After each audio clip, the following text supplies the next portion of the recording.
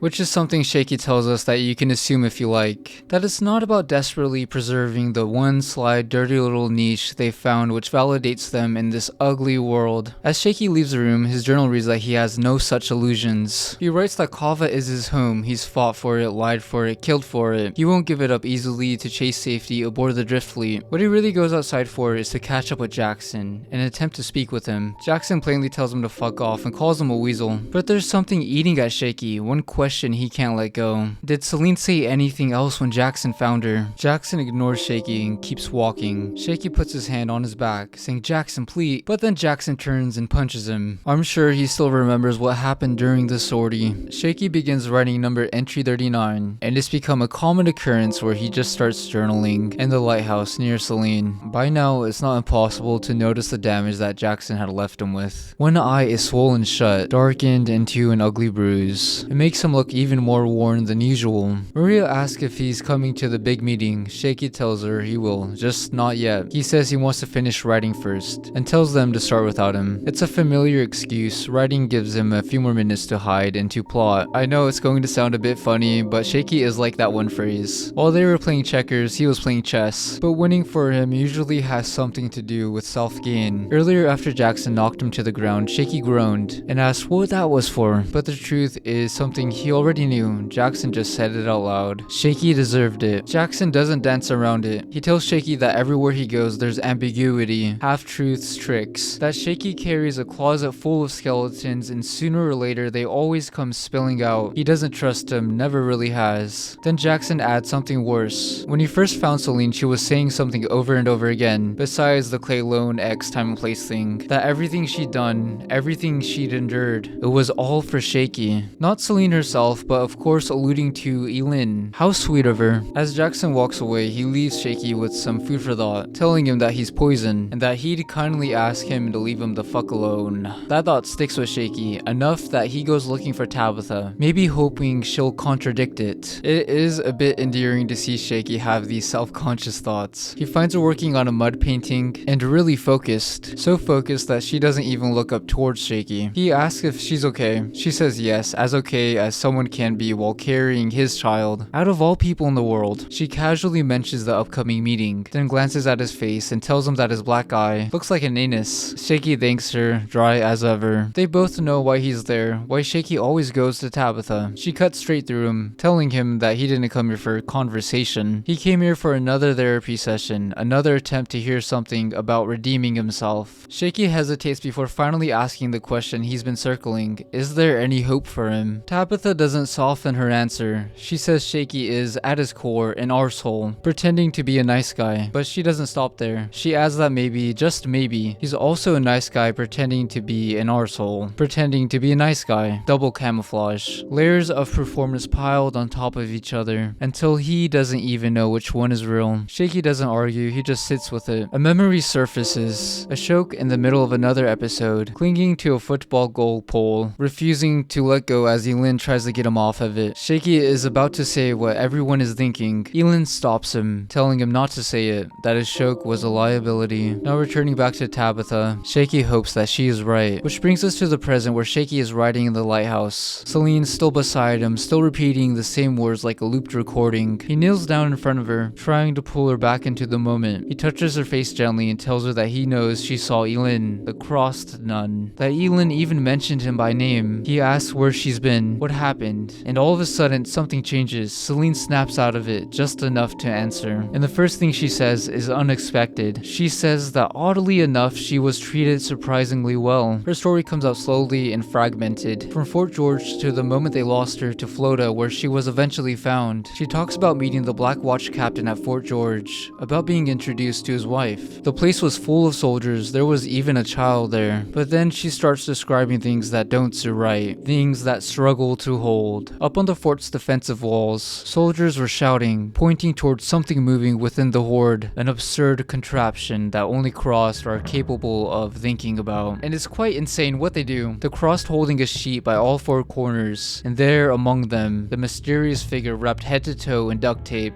This mysterious figure is strangely polite. It gestures calmly to a crossed woman holding a crossed baby. This absurdity is what makes Crossed. And then together they prepare to launch it straight to the fort, and they do so with what I presume maybe the baby is laughing while it's being launched into the fort, only because the crossed virus makes you into a psychopath. I wonder if the same thing still applies to infants. Now the next two issues are pretty interesting, and the fact alone that there's barely any speech bubbles or text. Instead, we're just shown the complete horror of the Crossed. So this crossed horde just launches the baby, and then what? Well, we see what happens next. The infant is hurled high over the walls of Fort George, arcing above the soldiers scrambling below. Before it even lands, a firing line of Crossed opens up. The bullets tear into the infant midair. The body bursts apart, erupting into a thick red mist that rains down onto the defenders. Some of the soldiers are hit, and that's all it takes. There's no hesitation, no shouting. The uninfected soldiers immediately gun down their men. The moment the symptoms show, they do so cleanly, efficient, and brutally. No one wants to take chances anymore, especially when you made it this far. Unfortunately for Selen, she and the Black Watch captain's wife are caught up on the wall and forced to scramble due to the carnage. The woman falls hard, breaking her arm, but she's lucky. The blood from the exploding infant only reaches her clothes, not her skin. Later, she's seen alive, patched up, her arm in a sling, and looking a bit miserable. From the walls, the captain does notice the sortie's attempt at the distraction. Viceroy's attempt to buy Selen time, but the captain only points at his watch. The timing was wrong. The gates stay shut. Selen doesn't argue, she just turns and walks away, crossing her arms and looking a bit upset. The captain finds his wife and embraces her inside one of the rooms. The same room Shaky once suspected was where Selen had been assaulted. The truth clicks into place. The only sex that ever happened on the table was between the captain and his wife, and that's when she turns. I suspect the reason she had looked so miserable was because she was keeping the secret that she had accidentally ingested the crossed baby's blood. Anyways, she stabs her husband in the neck mid-sex. All so sudden. Moments later, the captain's wife emerges again, smiling now, bearing the cross-shaped rash, and also wearing a belt of grenades. The soldiers open fire, but it doesn't matter. She miraculously absorbs the shots and sprints straight for the gates. The explosion takes her with it. The gates are gone, the crossed flood in. The soldiers try to hold their ground, but it's already lost. The blast alone has already taken too many of them out. The ambush worked. The mysterious figure enters with the horde, using crossed bodies as meat shields. Selen runs for the evacuation truck just as it starts to pull away, and then the figure tackles her from behind. It doesn't hurt her. It even kicks a crossed toddler away as it drags her clear from the mayhem. Later that night, hidden behind trees and bushes, they watch Fort George burn from a distance. Smoke fills the sky. The figure keeps an arm around Selen. Whether to restrain her or comfort her is unclear. Selen probably doesn't know either. Eventually, they spot the sorties leaving to go check out Fort George. That's when the figure moves again. They reach the shore near Inverness, where they find Dolores, forgotten and abandoned, sitting on top of a crate beside supplies the sorties couldn't take with them. The next day, the figure ferries Selen and Dolores by motorized wooden boat to the standing stones of Stenness. Elin has been waiting. She sits surrounded by crossed soldiers and civilians alike, an army fully under her control. Selen and Dolores cling to each other because to them at that moment, who knows what is going on. Up until that point for Selen, she'd only thought of the crossed as simple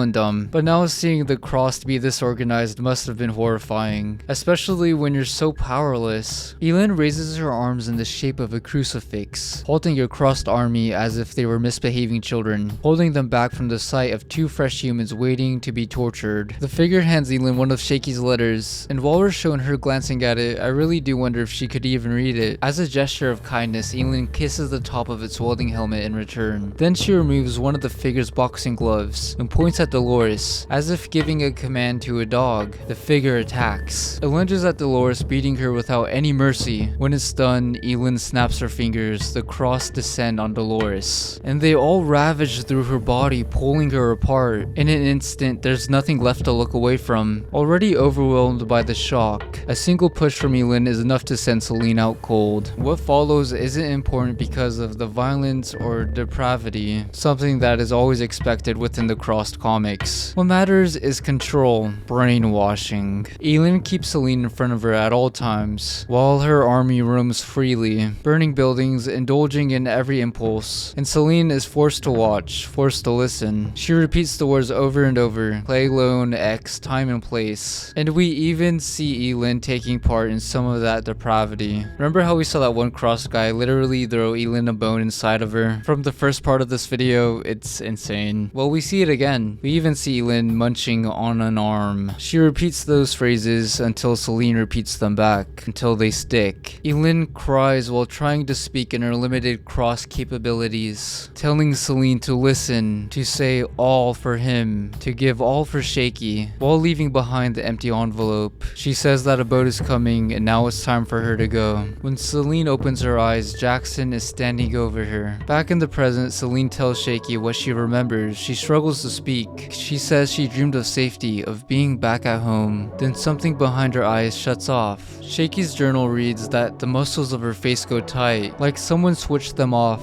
And this thing, this meat machine that used to be Selen, it goes back to repeating the words again. Shaky gasps, then after a few seconds of silence, he says right then. He does have a meeting to attend to after all. Leaving the lighthouse, Maria stops him, asking if Selen is any better. He says no change. And as he goes to the room where the meeting is happening, he's already too late. Everybody is already gone except for two. Shaky sarcastically says that it all went swimmingly, huh? Dawn's arms crossed, says that most of them just want to go. Rap corrects him. Dawn thinks they decided. What they actually said was that they can't be stopped, no matter what Rab and Dawn choose. Dawn, infuriated at the situation and that the slip of authority, says too busy making clear we couldn't stop them, regardless what they choose. That the Cavalites have already decided, just that they haven't admitted it to themselves. He curses that they're fucked, that the community is already a lost cause. Shaky asks, so what do you do? Dawn stares at him for a second, surprised that he would even ask, saying, you asked that? You? Shaky sighs, rubbing his hand in his face, saying, yeah, fair point. Afterwards, all Shaky can muster to say is, whatever it takes, right? Dawn and Rab repeat that phrase, whatever it takes. Whatever it takes to preserve the society that they fought so hard and longed for. Even if it means using Shaky's slimy tactics of manipulation and blackmail. Returning to something resembling a normal routine, Shaky records journal entry number 40, an old memory of happiness, one he still clings to. He writes about a night long ago with Elin, waking beside her. He remembers the feeling of safety right in front of him. For the first time in a long while, he felt hope. Their eyes met as she woke too,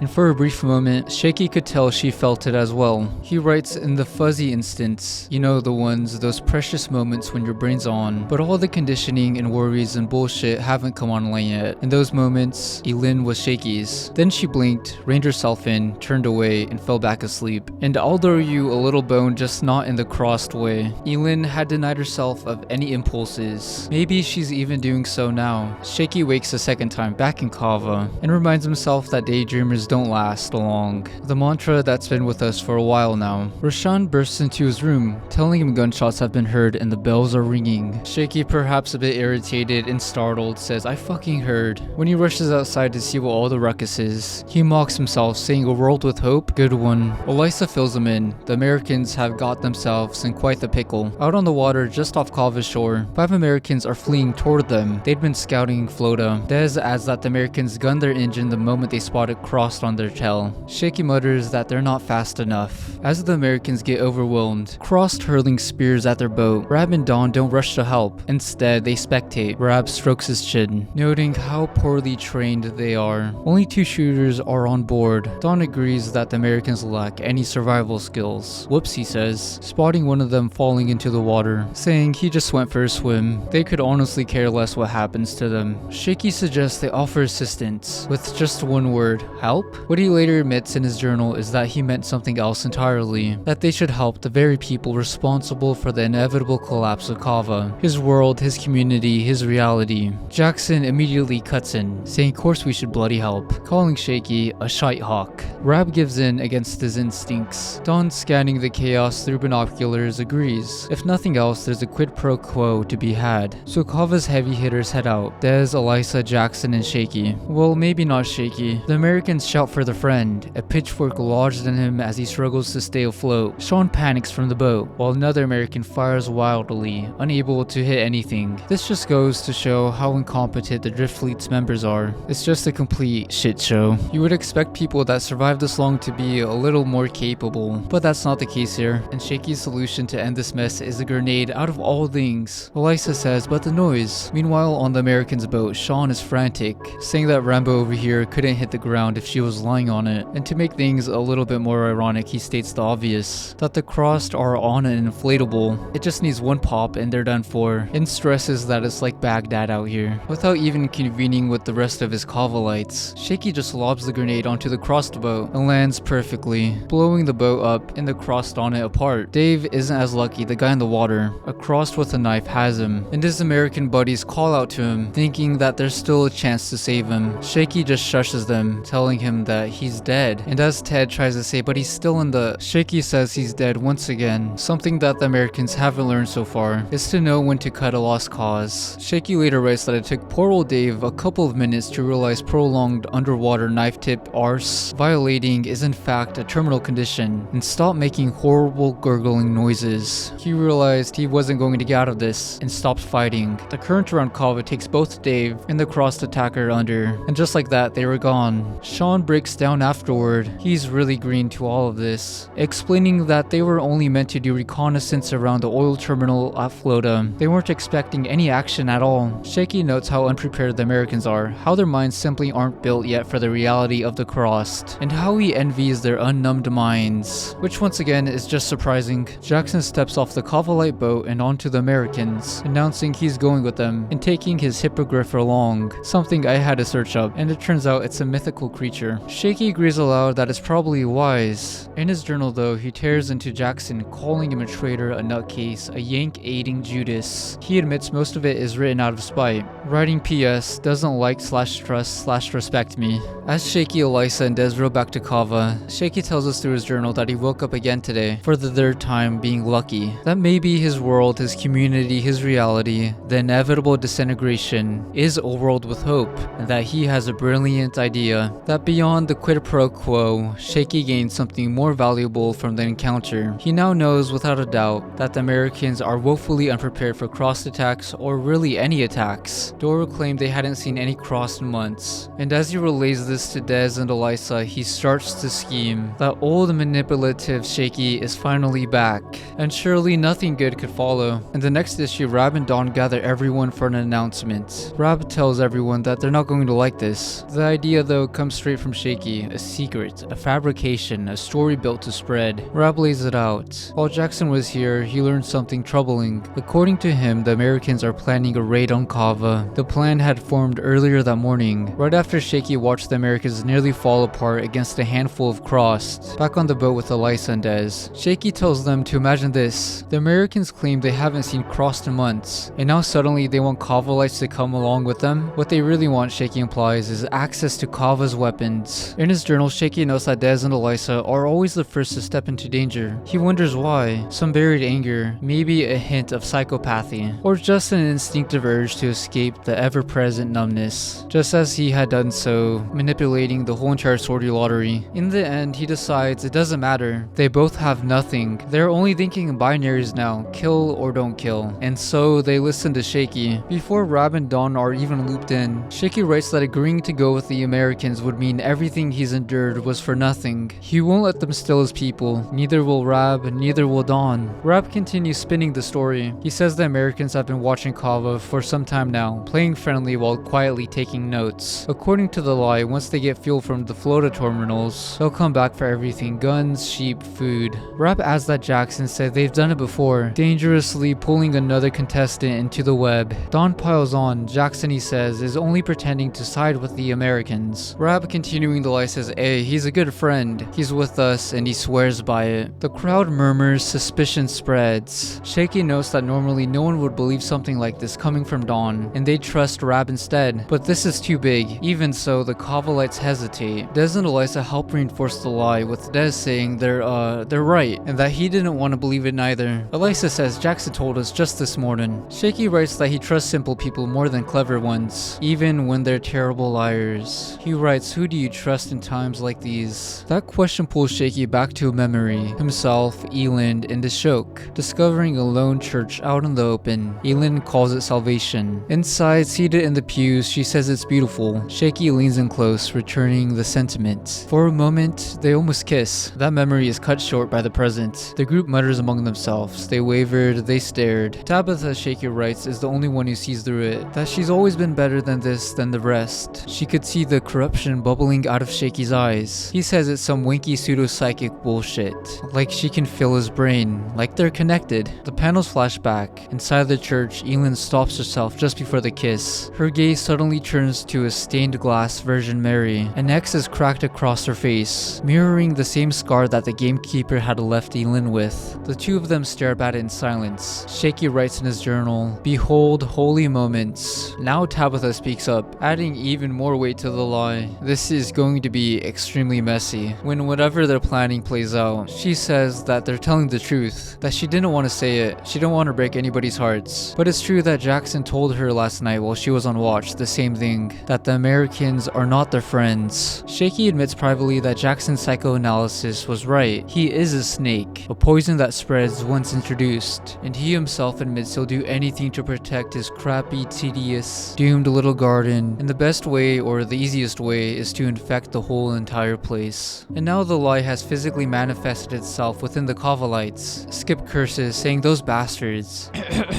They killed Kenny. Jamie calls the Americans evil wee fucks, and the two twins ask what they should do. Rob hesitates and Don steps in for him, saying this doesn't have to be a problem in a certain light. He lays out the plan, Shaky's plan given to them the night before. This could be an opportunity. Don lists the advantages. The Americans don't know that they're suspected. They're definitely heading to Florida, and they'll be taking all their able bodies and firepower with them. Rob adds that while they're at Florida, the drift fleet will be at its weakest. Maria asks so. Shaky writes in his journal whatever it takes to keep the community strong, to make them stronger than they are now. He remembers the night before, the little bonding session he had with Don and Rab, and then aloud, Shaky answers for the leaders. They need to hit the Americans before the Americans hit them. Cava will be playing on the offense now. Entry number 41, the plan is set. What the Cavalites will do to the Americans is no longer theoretical. Of course, it was never going to be a simple guns blazing assault. Not with Shaky and Don shaping most of it. Shaky writes that the hardest part wasn't the strategy, but getting everyone else involved, spreading his poison. The action they're proposing is not a raid. It's not an unprovoked attack against their American friends. It's a justifiable preemptive strike.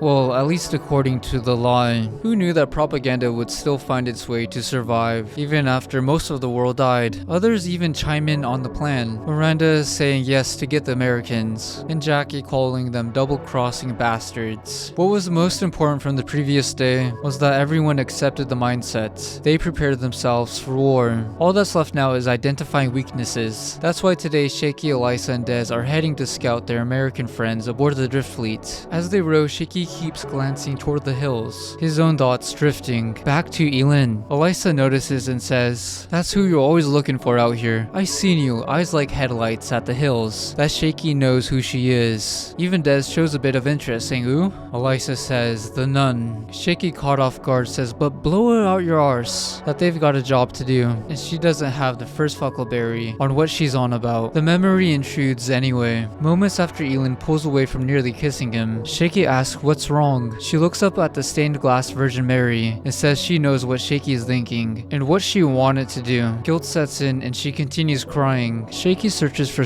anything reassuring to say. At the moment, he touches her face with his hand, saying, you wanted to kiss me. And as she stammers, Shaky reflects on everything he wanted to say in that moment and didn't. Those memories are the worst, where the words never come and only show up long after it's too late. Simon Spurrier himself has stated to be agnostic, and you can feel his beliefs bleeding through here, the same way Ennis uses his work to grind his own beliefs into the page. Shaky's journal reads, I nearly said your God's dead, love, and his mum too. He died along with the lion's share of the population of planet Earth. He died because the majority of the reassurance junkies who loved him, who felt he could play an active part in saving them from the encroaching apocalypse, were the first to go when the cross arrived. They died praying and howling, didn't they? They died believing for the split second before they got eaten or violated or turned that at last, something glorious and dreadful and biblical had happened. Something to validate their belief in. And fuck whatever fuzzily defined metaphysical whatevers they clung to. Yeah, they died. We all died, Teresa. We all died and our gods died with us. Including sorry,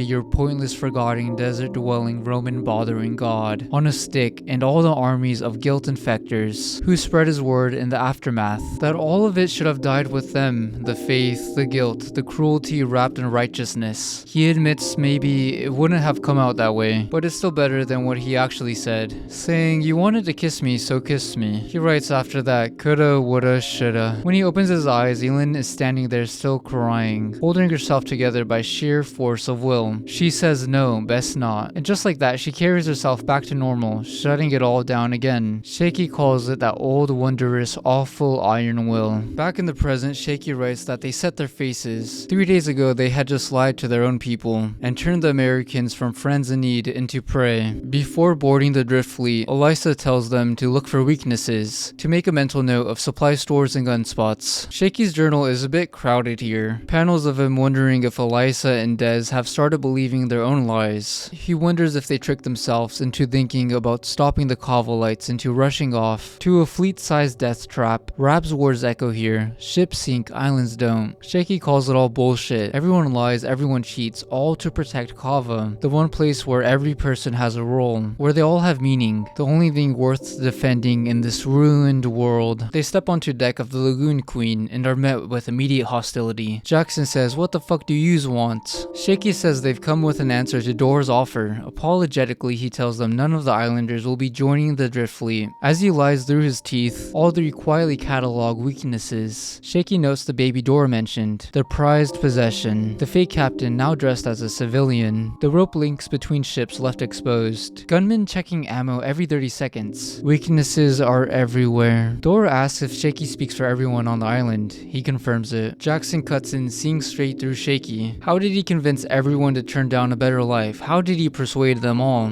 Shaky pauses and says that they didn't need to do any persuading, that the Cava lights worked it all out themselves. As panels flicker, Shaky tells Jackson, "The devil you know, in this world every time, the devil you know." We're shown panels of a shoke stumbling upon a black box. Well, it's a small black box he finds on a corpse in the church. And when Jackson replies with, the devil, maybe you're right about that part, a shoke opens up the black box to find a heroin needle and foams at the mouth. All the habits die hard. Shaky disregards Jackson and points over to Des with the duffel bag, explaining that they didn't want to leave the drift fleet out in the lurch. Elisa adds that they brought them something. Shaky says it's a sign of good faith, nothing special. Mostly just guns they replaced on the sortie, and thought it might help when they strike on Flota. Dora doesn't even know what to say at this act of kindness. Shaky crosses his arms and asks, "When do you strike, by the way?" Getting straight to the point. Jackson checks the weapons for any traps. There aren't any anyway. Shaky and the Cava lights aren't that cruel. Or maybe they are. Dora says 7:48 a.m., 2 days from now. Shaky glances at Elisa, weirdly precise. Jackson says it has to be. Dora adds that what they saw during Reconnaissance was illuminating. Shaky writes this is where he should have left. They did their mission, they did their own little reconnaissance. But instead he breaks his own rule of not indulging into any questions or mysteries and to ignore them. But he can't stop thinking about Elin like a ghost from the past. Whatever Jackson saw, it had to involve her. He remembers her smile back at the church. And against his better judgment, Shaky asks, "What did you find out?" What Jackson had found were soldiers, lots of them. He says NATO if you go by the blue berets that they were wearing. No Brits among them. They were talking away in a different language. There were other Crossed mixed in, but the soldiers were clearly the ones in charge. And since Crossed retained fragments of their old memories, routines, and knowledge, there was something different about them. Something closer to intelligence. As close as Crossed ever get. They stayed busy, they patrolled, they hunted. They actively kept other Crossed away from the group. No outsiders allowed. Jackson even saw them throw a grenade at outsiders who tried to join. Just typical NATO behaviors. They were always moving, always following a mission. They have a cycle of sorts, as Jackson says, traveling between Steness and Hoy Island, and always ending back at flota, where the oil was. Then at dawn, they'd leave again. That's why the timing had to be precise. Inside the cockpit of the Lagoon Queen, Jackson admits that nothing scares him more than patterns. Patterns that the crossed follow. It even scares the shite out of him worse than the bunny voices in his head. Then he says, but not as nearly as much as the rest of it. Elisa says, like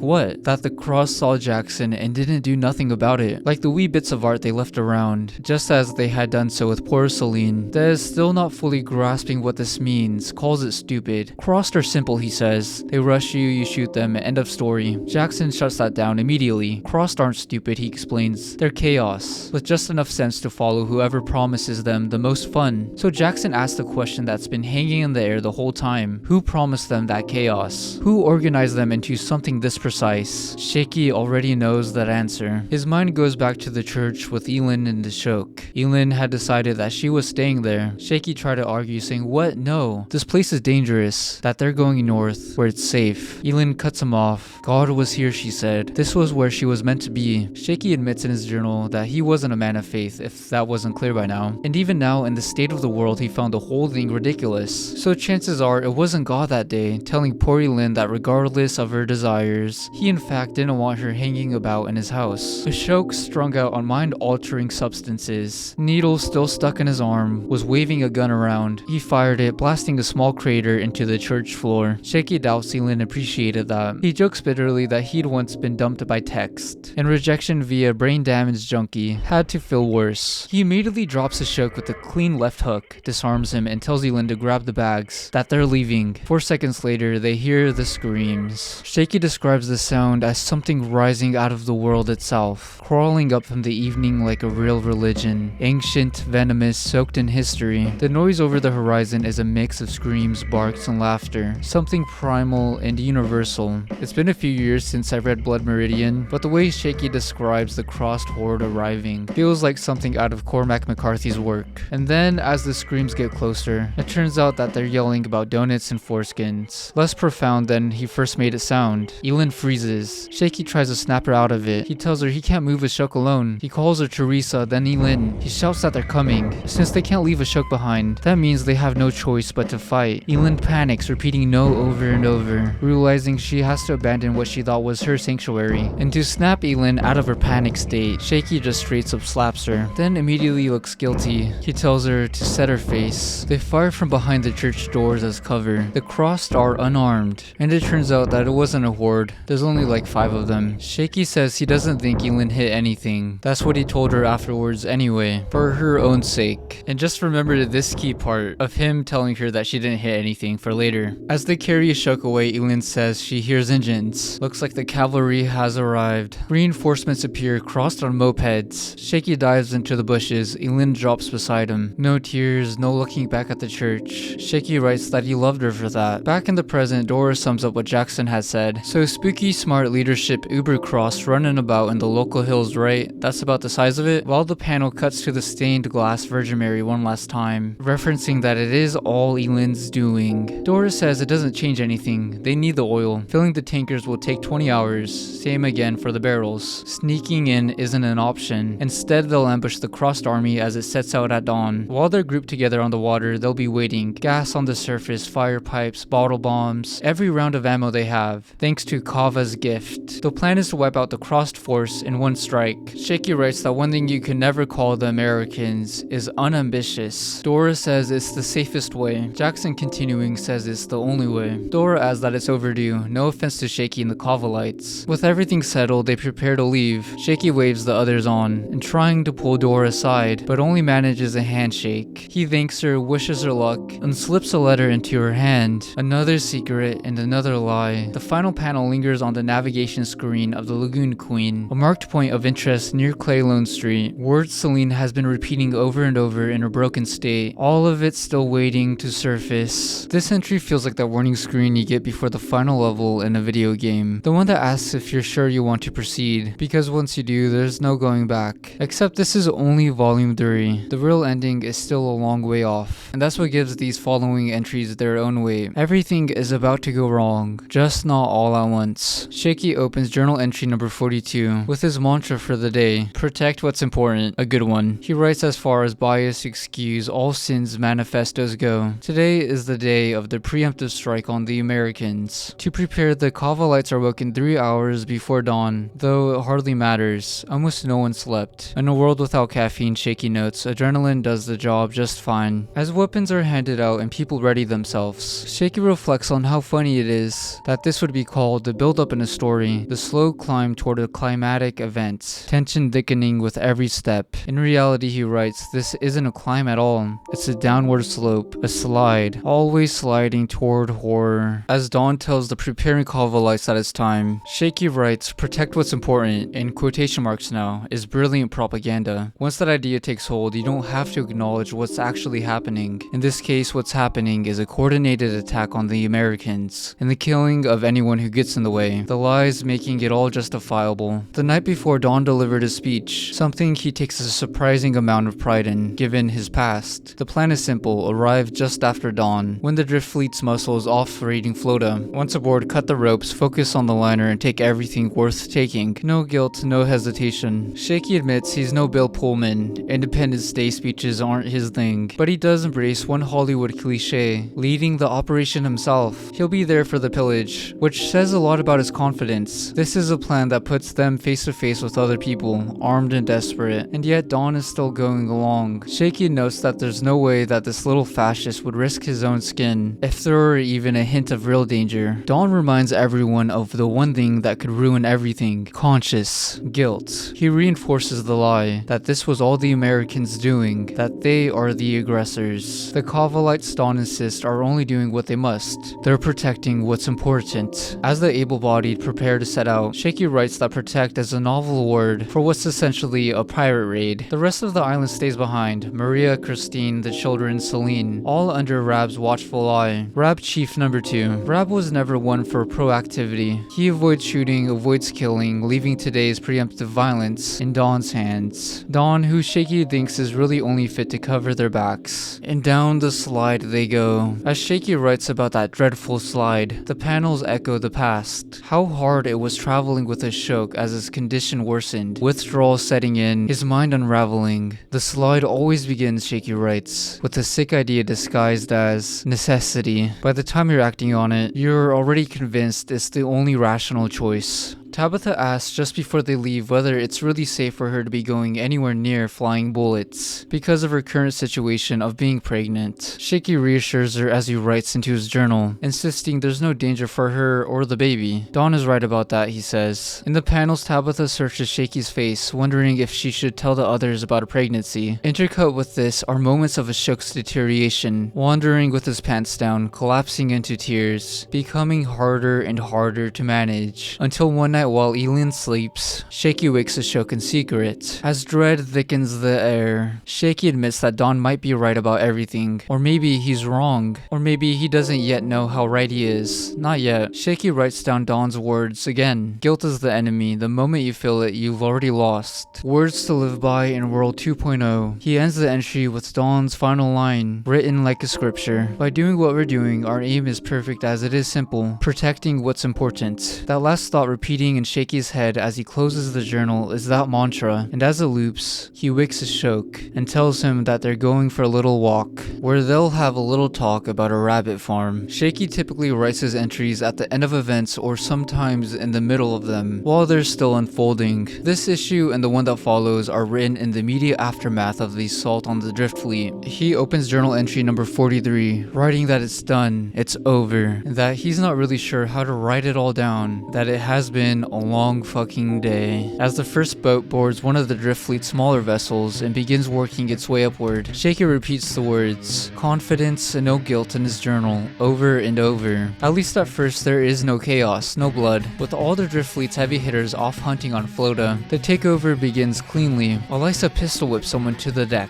Dez and the others keep weapons trained on the crew. Shaky cuts down the ladders, Tabitha right behind him. There are no mistakes. Everything rehearsed the night before door clicks into place. As Shaky's squad reaches the Lagoon Queen, they lower the ladder for the rest of the group to board. For just a moment, Shaky pauses. He feels it. Pride. Pride in his people. They've pulled off their first phase, and in this world, that's usually when things begin to break. Gunfire erupts from deeper within the drift fleet. Shaky ducks instinctively, dragging Tabitha down with him and telling her to stay behind his shoulder as a bullet splinters a wooden post nearby. Both groups are caught in a terrible position, separated, scrambling for cover among the garden plots. On deck as the firefight ignites, Skip braces his rifle on her soil bag. Dawn fires back. Shots echo across the deck. It's just an absolute shit show. Shaky shouts for everyone to stop, to wait. No one listens. Mr. Masood, Jamie, and Skip keep firing. Miranda breaks into a sprint. Shaky yells over the gunfire that they're outnumbered, that most of the drift fleet's heavy weapons are still here. But how? Just as Miranda reaches for the bridge connecting the vessels, she's hit in the hand. The plan is falling apart pretty fast. Everyone dives for cover, exchanging fire. That's when Dawn realizes the truth. They knew this was coming. Seeing the situation spiral, Shaky waves his arms uselessly, looking back and seeing Miranda bleed out. He says, wait, stop everyone. Stop, would you please just fucking... Then all of a sudden, he steps out from cover and stands, yelling ceasefire. Somehow, against all odds, it works. Dora emerges, ordering the Cava lights to lower their weapons. Dawn doesn't. He tells her not so fast, then calls out for Elisa. Off panel, she answers. In the next moment, she's revealed holding the baby's mother at gunpoint. The baby is still in her arms. Shaky knows immediately that this is no longer in his control. He demands to know what Dawn is doing. Dawn tells the mother to hand over the child. She sobs, begs. Elisa repeats the demand. Dora's face hardens as Dawn takes the baby into his arms. He studies it briefly, saying, blind, deaf, and retarded, but the nearest thing to treasure you have. A symbol of the future. Dawn admits that Shaky told them about the baby. Shaky tries to protest, insisting this isn't how it was meant to go. Dora cuts him off, tells him to shut up. Now Dawn holds the trump card, a gun pressed to the baby's head. I do truly believe Dawn is the only person capable of doing something like this, which is why he was so essential to the plan in the first place. Beyond what seemed like solid strategy at the beginning, Dawn tells everyone, let's all just settle down, shall we? Shaky writes that this was never how it was supposed to go. With guns trained on him, Dora tells Dawn that if he hurts one hair on the baby's head, Dawn cuts her off. He's in control now, saying, be quiet please, you dreary little witch, that he'll use the hostage situation to his advantage. And then he asks the real question, how did she know they were going to attack? Shaky glances at Dora, not a blink, not a flinch, not a stolen microsecond of eye contact. No sign at all she knew he'd warn her in advance. She masks it perfectly. Dora explains she never trusted Cava from day one, that she delayed the strike on Flota by a full day, just to make sure the Cava lights weren't pulling anything clever. She orders her people to shoot Dawn in the face if he so much as twitches. The mother of the child stands frozen, barely processing the position her baby, the only born baby between both groups, is in. Dawn says that would be ridiculous. If he dies, the baby dies second, and then everyone opens fire, leading to a massacre, the worst possible outcome. Shaky writes the obvious, an impasse, a real honest-to-God Mexican standoff. While Dora and Dawn go back and forth, Shaky realizes he's stopped following the actual arguments. His attention drifts to Dora's eyes, the real show. He can see her weighing costs, rereading his note in her head, measuring consequences. Shaky admits he feels stupid for not realizing sooner that she was the real captain, someone with actual leadership experience. Then and now, while Dawn looks like a fumbling middle manager playing revolutionary with a gun, Dora lowers her weapon and turns to Jackson, starting to ask if he has the means to.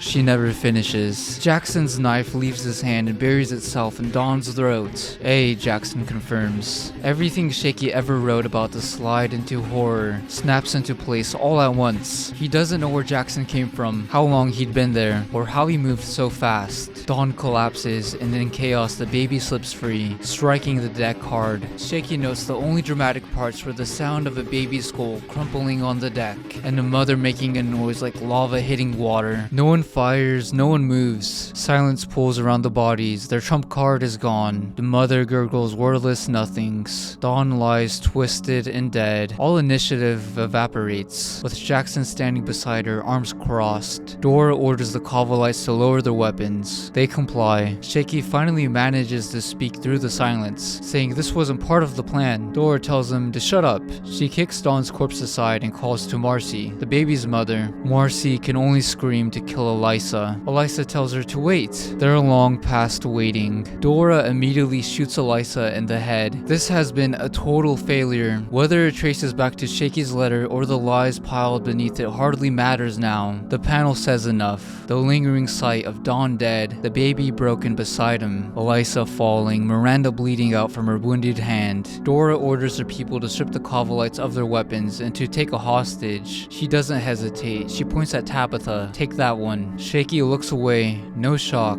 Just avoidance. As Tabitha is dragged off by Sean and another man who looks like Marshall Mathers, she pleads, wait, don't let them take me. Shaky wonders if she understands what he's done for her. That Cava is his home and he won't leave it. Not after everything. He asks himself if he's a good person. A good person, he writes, does anything to protect what's important. He hopes Tabitha understands, or one day will. She looks back at him once. Poor Tabitha. You can see Shaky's logic here. The Drift Fleet is a fortress, supplies, defenses, sustainability, but his secret plans layered over lies about enemies and threats led here. Dawn dead, the baby dead, Elisa dead, all to ensure Tabitha's safe passage onto the Drift Fleet, so she couldn't refuse, and so Shaky could remain on Cava, pursuing his own purpose. It's complicated, but it's also selfish, protecting what's important to him regardless of the cost. In my opinion, it just really encapsulates that Shaky is just a snake at the bottom of everything. Dora announces they'll wipe out the Supercrossed without the Cavalites. Then they'll take the oil and leave.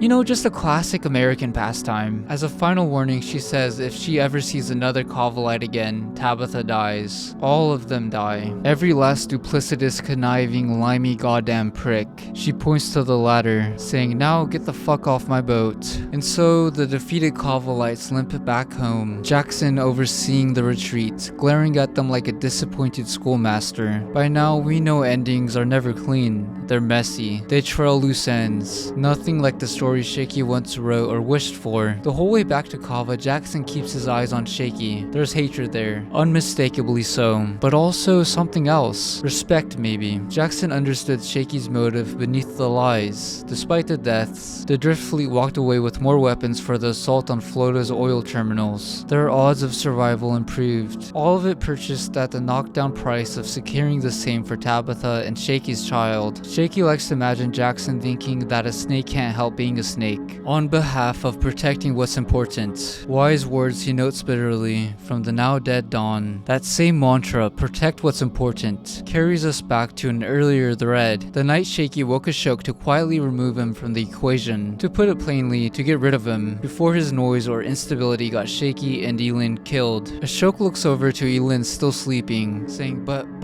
the pretty woman's not. Shaky pats his back, saying, it's okay, pal. Shh. And as they walk away from the barn where they've been holed up, Shaky reassures them that they're just going for a little chat. Boys only. Returning to the present, on the return trip, Shaky spots silhouettes on a nearby hill. Crossed figures clustered together. He shouts for Jackson to ready his rifle. Jackson notices them too, saying sack a cack.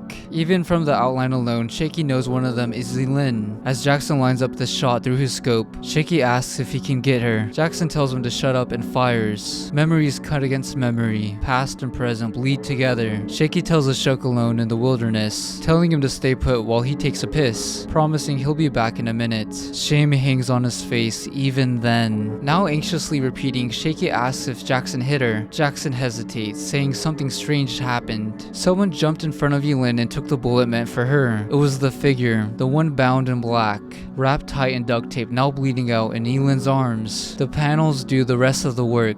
As Elin removes their welding helmets, it's revealed the figure was a shoke. Cross shot clean through, leaving him dead. A panel from the past shows the shoke shouting for cuddles, then sitting miserably, waiting for Shaky to return. Back then, Elin awoke to find a shoke gone. She went searching with Shaky. He made excuses on the fly, saying a shoke must have wandered off. She refused to stop looking. Shaky calls her Teresa, then Elin, telling her that they can't stay here anymore, and that he's so sorry, but they have to keep moving. Now in a haunting panel, Elin kneels, holding a shoke's body. Rage and grief tear through her. It's startling considering a shoke wasn't just another crossed. He'd shown intelligence and restraint. He'd saved both Viceroy and Selen once. And behind Elin, the NATO cross soldiers groan and point toward the Cavalites. Among them is the hooded crossed man who earlier had forced a bone inside of Elin, the same one Selen described. Shaky takes the rifle from Jackson and looks for himself. When he hands it back, his face tells the truth. Elin did find a shoke, just much later, and not the way either of them imagined.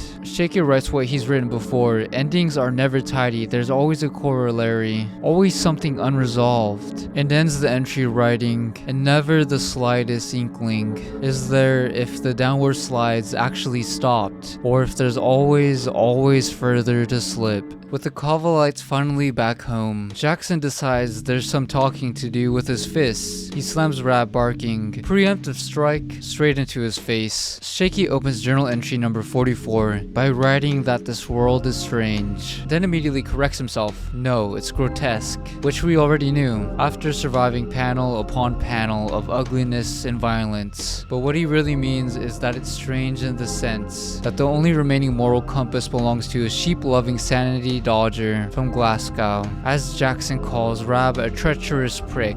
Jackson hauls Rab back to his feet. Rab admits he deserved it. He won't defend what the Cavalites did. They've already paid for the chaos they caused. Jackson, calmer now, admits that maybe Dora took things harder than he realized, and sincerely says he'll ask about returning the bodies. This moment between two men with thick Scottish accents makes me wish I could hire voice actors to narrate their dialogue. Rab asks if Jackson is heading back out. Of course, Jackson says. He plans to help the Yanks with the big raid and finally wipe out the Crossed that have loomed for far too long. But for old time's sake, he tells Rab they need to talk. Most of what's left of Cava is outside the meeting and strains to listen in. Those two are the last scraps of leadership left. Well, debatably Jackson, aside from Shaky, who operates in the shadows. There's something darkly funny about how desperate everyone is to know what comes next. There's even Mark, the cheesemaker, trying to listen. But more importantly, you have Shaky peering through the sheets. In between all this, Shaky drifts back to a memory. A night he and Elin spent sheltering beneath a tarp as rain poured down. Alone together, Elin opened up in a way she never had before. She tells Shaky about her past, about what led her to devote her life to God. She says she wasn't the best girl, but not the worst either. She used to drink a lot, did a few drugs, shoplifting, that sort of stuff, even fooled around with a few boys. It was bad enough that her own mom cut her off and stopped trying to take her to church. It was bad enough, she says, and it could only ever get worse. Then one day she woke up in a hospital. Some friends of her had stolen a car and she guesses she went along. They smashed into a wall, killed one of the girls inside, alongside with her other friends. A doctor later told her her heart had stopped and that they'd spent 20 minutes keeping her alive with a hand pump.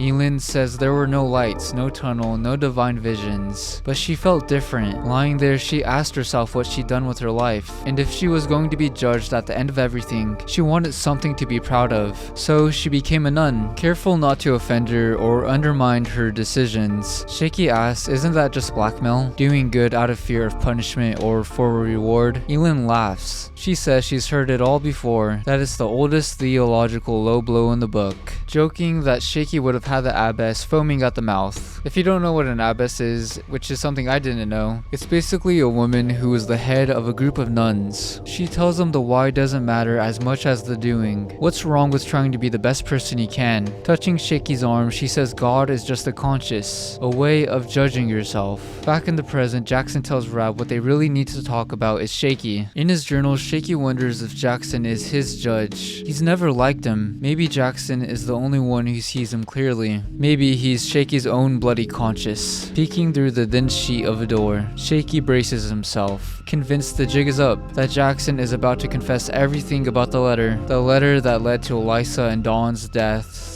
Miranda scored 1 point to her crippledom, and Skips' hair looks stupider than ever, he writes. On paper, he writes, it would damn him completely. Just a long con to ditch his baby mama. Shaky writes Elin's words again, about wanting something to be proud of when judgment comes, then adds only for fuck's sake.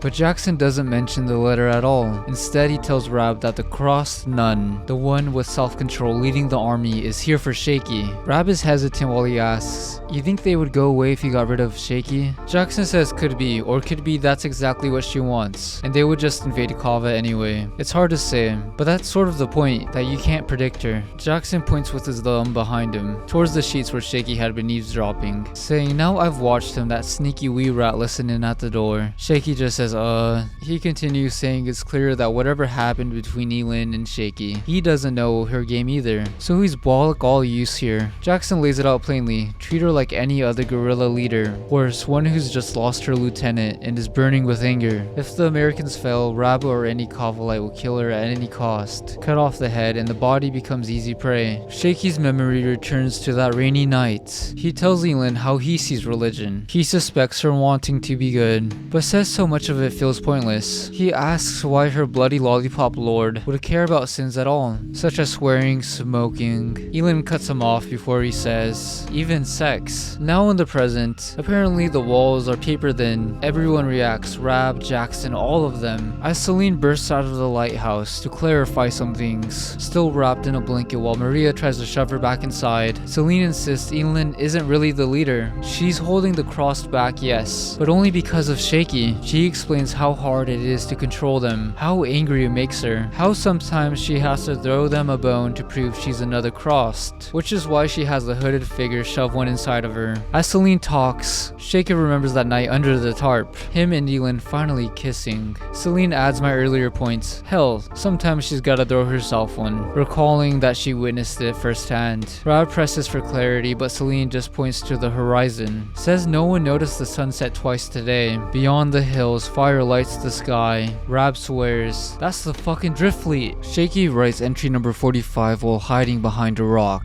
He doesn't know how much time he has left to keep writing, only that he's rushing. They're on the island of Hoi now, and he admits he's in deep shit, that he may not be able to make it out alive. That night, he writes, has been filled with repeating phrases and mantras, the loudest one being something Elin once told him. If she were to be judged before the end, she'd want to have something to be proud of. Shaky admits, I won't, of course I won't. He then tells his journal there was fire in the sky, west far reaches of Hoi. We're taken back to earlier events. Jackson, Des, Shaky, Jackie, and Skip moving toward Hoi to get a clearer view of the drift fleet, now burning in the distance. Alongside Shaky's journal entry, a panel shows him aiming the heat-sensitive scanner he stole from Jasper, pointing it directly at Jackson. Jackson snaps at him to stop staring. As they climb higher to get a better vantage point, Shaky writes that if he were to be judged, if he were to claim something to be proud of, it would be that he saved Tabitha and their child, that he gave them a chance at a better life aboard the drift fleet. But what if bad things happen in the name of good intentions? What if the judge is insane? What if nothing is clear, and every motive and morality is crushed together until none of it matters? He writes, fuck it diary, don't know what to write anymore. My heart hurts, that's all.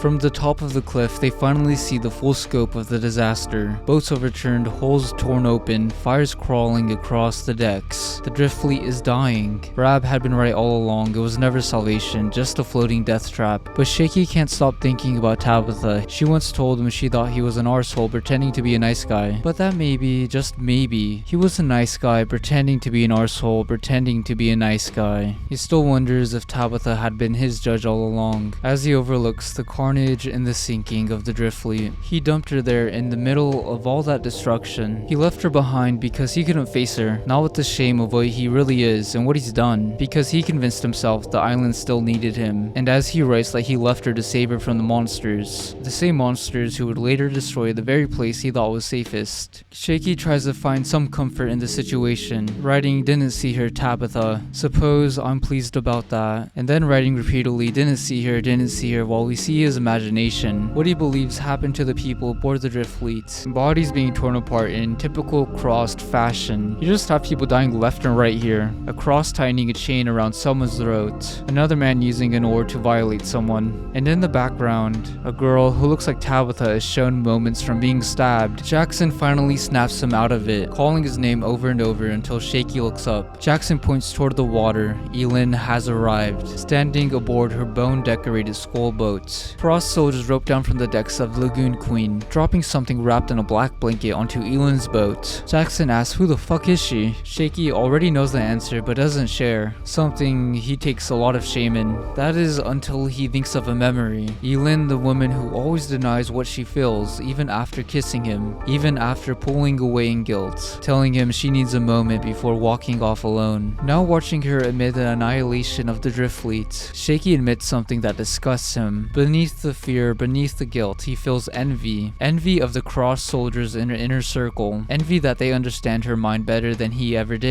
Even like this, even turned, Shaky writes that he could watch her forever. And he finally tells Jackson who she is, or at least gives him an idea, that she is his own fault. As Elin and her cross step onto the shores of Hoy Island, we cut back to the past. During her walk to clear her head, Shaky notices Elin crouched low, shielding herself from a cross who hasn't found her yet, watching from above. And now Jackson is the first to realize she's moving inland alone, and asks the group who's the best shot. Shaky, still lost in thought, answers Elisa. Everyone stares at him for a second, realizing his mistake, realizing Elisa is gone. Shaky says oh, corrects himself, then says it's me. Jackson mutters shite. Shaky once said during the sortie expedition that if he's the only one capable, that doesn't say much about their chances of survival. That feels painfully true now. Jackson orders the rest of the group back to the boats and tells them to meet him and Shaky at Lightness Beach at noon. He tells Weasel Shit to grab a rifle and move. As Shaky follows, he asks what they're about to do. Jackson answers without hesitation. They're going to cut off the head. After that, the body's easy prey. The issue ends where it began, with Shaky writing that same mantra one last time. If I'm to be judged before the end of all things, something to be proud of. Who knows at this moment if Shaky still has a chance at redemption. It's looking awfully slim. We return to the moment when Elin was trapped just beneath the knife-wielding cross,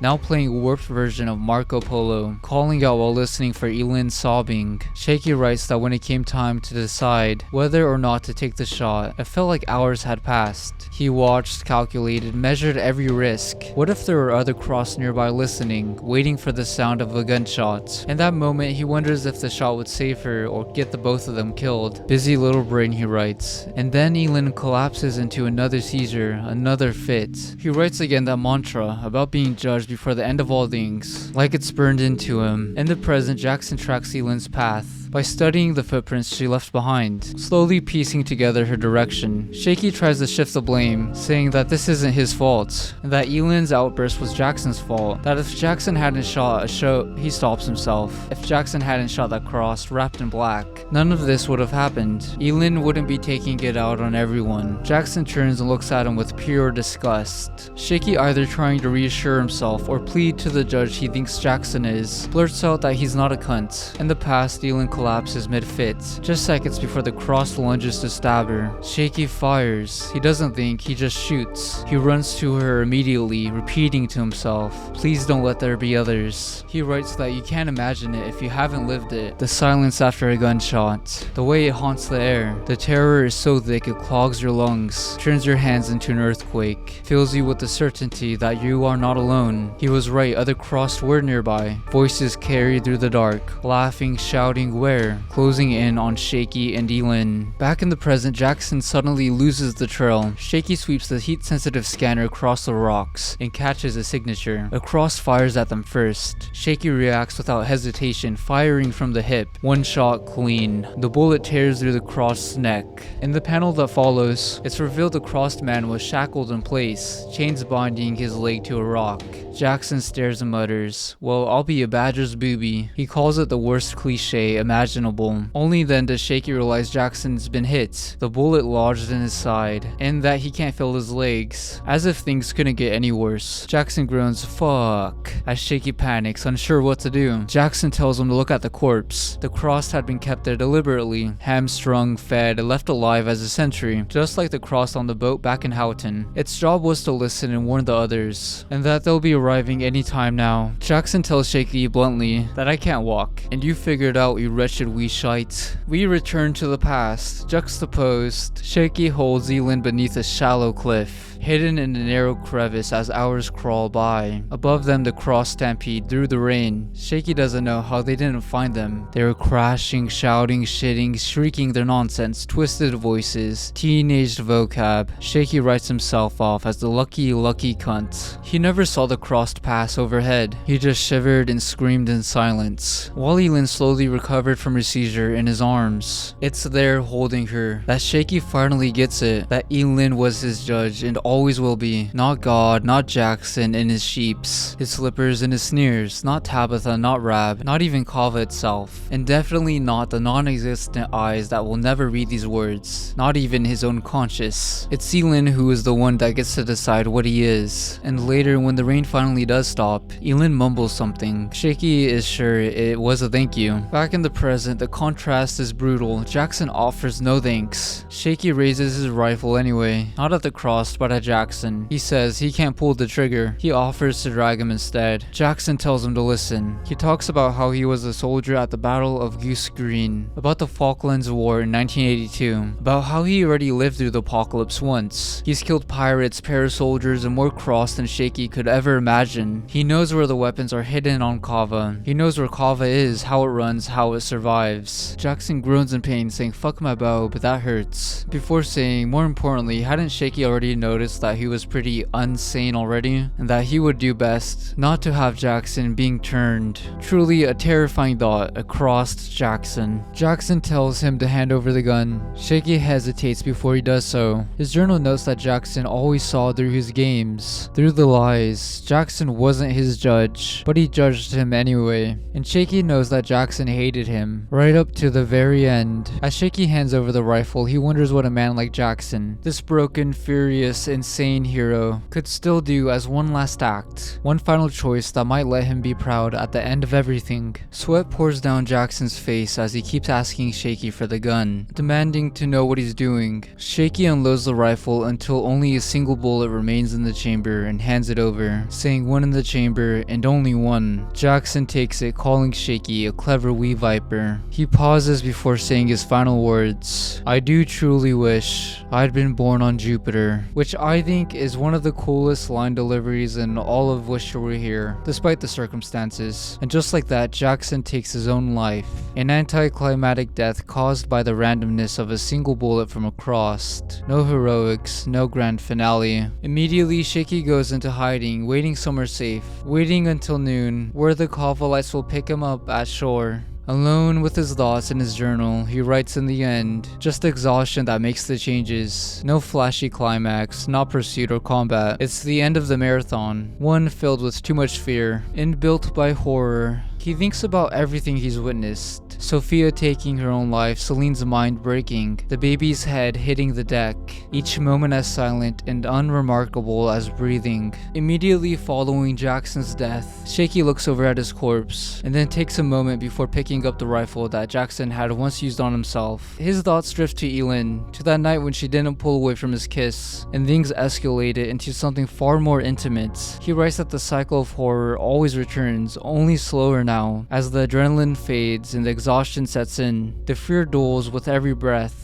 He writes, you keep breathing because you have to. You have to right up until you can't. As we're shown him unbuttoning Elin's shirts, he writes that if he's to be judged, if there's anything to be proud of, he can't bring himself to finish the thoughts. But whatever it is, it has everything to do with her. While staying hidden and waiting for noon, Shaky estimates that 2 or 3 hours have passed. In that time, he's reloaded the gun 6 times and counted to 1,000 twice. Earlier, there were screams in the dark, but since sunrise, it's been awfully quiet. The horror has finally reached a point where he can no longer feel it. All that remains is numbness, the ache in his body, and a voice in his head, complaining about the lack of a proper ending, about how everything feels like it's grinding to a. Shaky stops writing. He looks away from his journal and notices someone moving in the distance below him. For a moment, he thinks it might be Elin, alone, but when he looks away just for a second, she's gone. Thinking about that intimate night with her in the woods, crept away together in that crevice. Shaky goes after her, and then another voice cuts through the panel, while Shaky is still chasing and unaware. It asks, who's there? The voice is painfully familiar, even though you can't hear it, I'll just tell you that. The gamekeeper now emerges into view. now torn apart, missing several limbs, one eye reduced to a crater. A gun hangs from his neck, tied there with a string. As he mutters, never a minute's fucking peace. It looks like he's been here a while. Tin cans laid out on the ground, supplies scattered nearby. How he traveled this far, how he found both Shaky and Elin, and how he escaped the contraption Shaky left him in before their departure are questions without answers, mysteries that you can't ignore, and that Shaky will soon have to face.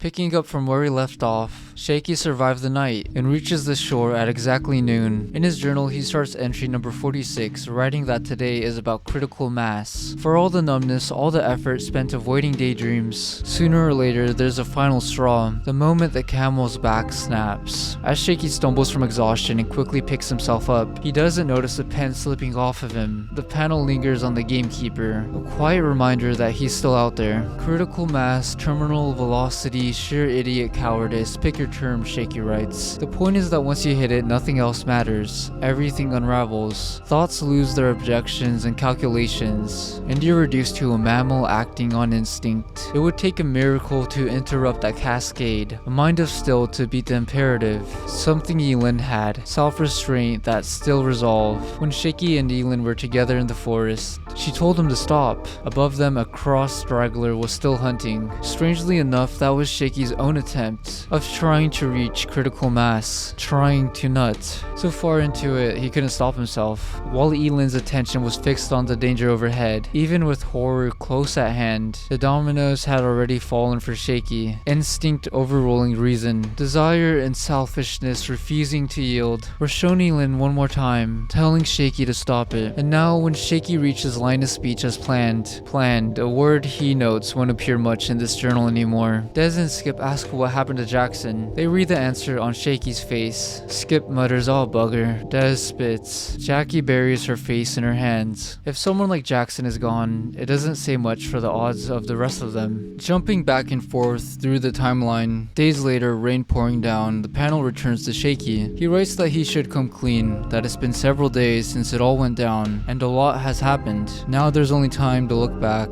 Another thing that defines critical mass, he writes, is that it can't sustain itself. It either erupts or dissolves. Then what follows is the coulda, woulda, shoulda stage. We're playing scenarios, asking what could have gone differently. Shaky runs through Jackson's end again and again. He could have asked questions if only he thought of them at the time. He could have shot Jackson outright, but it never goes that way. Not the Hollywood way. Whether you want your critical mass to explode or fizzle out, it never does what you want. Back then when the cross finally moved on, Elin told Shaky that they had to leave. He was reluctant, refusing at first to pull away. She shoved him back and said now. Shaky admits he hadn't even arrived, but Elin insists. He writes with bitter humor that in this world, the chain reactions you actually want never play out properly. Dissolving, fading, anticlimactic. Left with blue balls. When Elin walks off, she begins to pray, ashamed of what she'd done with Shaky. When Shaky and the others return to Cava, they're met by the bells ringing wildly. The Cavalites are armed and clustered near the shore, bracing for an oncoming attack. Shaky writes that chain reactions don't stop just because you're exhausted, even in the aftermath of a recently concluded fucking horror fest, even when you survived, and the capacity to think's finally coming back. And you think life is a waveform, and after the rush there's got to be a quiet spell. Even then, the dominoes keep on falling. Rap points toward the Lagoon Queen. On its bow stand the Americans they once knew, Dora, Sean, first mate Ted, and the woman now missing a shirt, who had really bad accuracy at shooting the cross when the Americans were being chased on boat. And then you also have the guy who looks like Eminem. Now they bear the cross-shaped rash, and perhaps even after turning, they still carry a grudge against the Cavalites. This world isn't tidy, Shaky writes. There's no rhythm, no waveforms, or any predictable shit. Shaky continues writing that this world hit terminal velocity long before the cross arrived.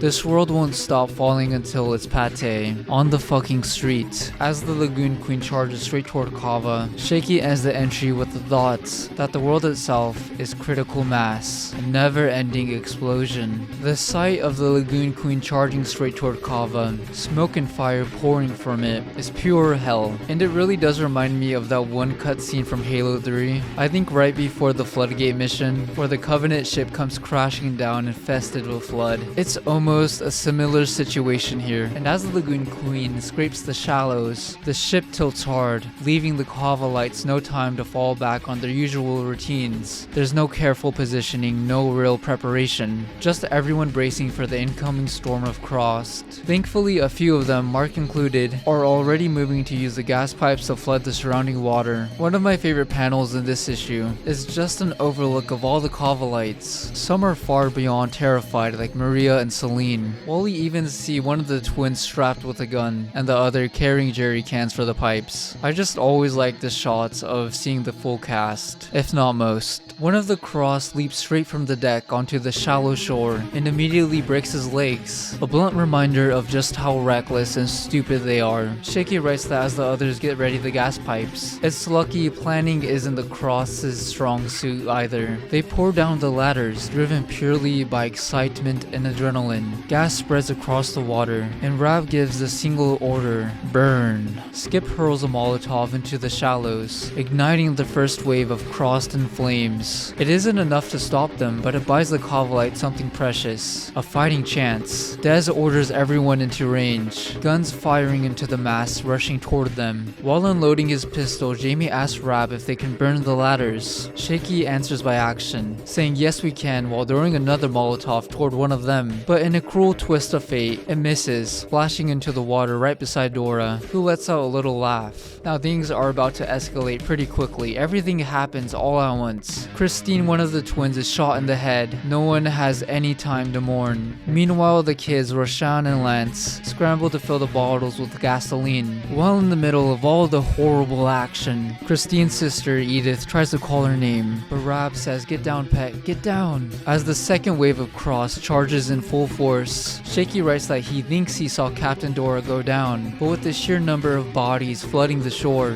it's impossible to be sure. Amid the chaos, Shaky notes how inevitable it feels. How in moments like this, people always end up looking for someone to lead, and that voice, to his own surprise, turns out to be his, saying, "Pull back." Dez looks at him stunned, saying, "You what?" Shaky says that they need to pull back, use the defenses between Elin and the mainland of Cava, funnel the cross through traps, thin them out, and desperately try to regain control. Skip snaps back that it's the wrong direction, that Eden is supposed to be the safe side. Shaky fires back that Eden is already a lost cause. This side of the island is already crawling with crossed, and they have no idea how many have slipped onto the mainland or how well armed they are. What they do know is that the other side is the only area not already overrun. Rab backs him up, saying he's right. The call is made and everyone starts running. Rab shouts for a full retreat as Shaky lobs a grenade. Jackie yells, asking what the hell he's doing, but Shaky's just trying to buy them time, or maybe himself. The explosion draws attention long enough for him to break away and dash into one of the nearby structures. He shouts that he'll catch up in a second. He just needs to grab something. He doesn't tell them what it is. In the journal, he admits the truth. He only went back for a pen, of all things. After losing the one he dropped earlier, that stupid little object suddenly mattered more than his own safety, he writes. Even with everything burning and screaming around him, his life so empty it'll risk itself for a book nobody will ever read. He writes the question, ultimate narcissism or ultimately pathetic.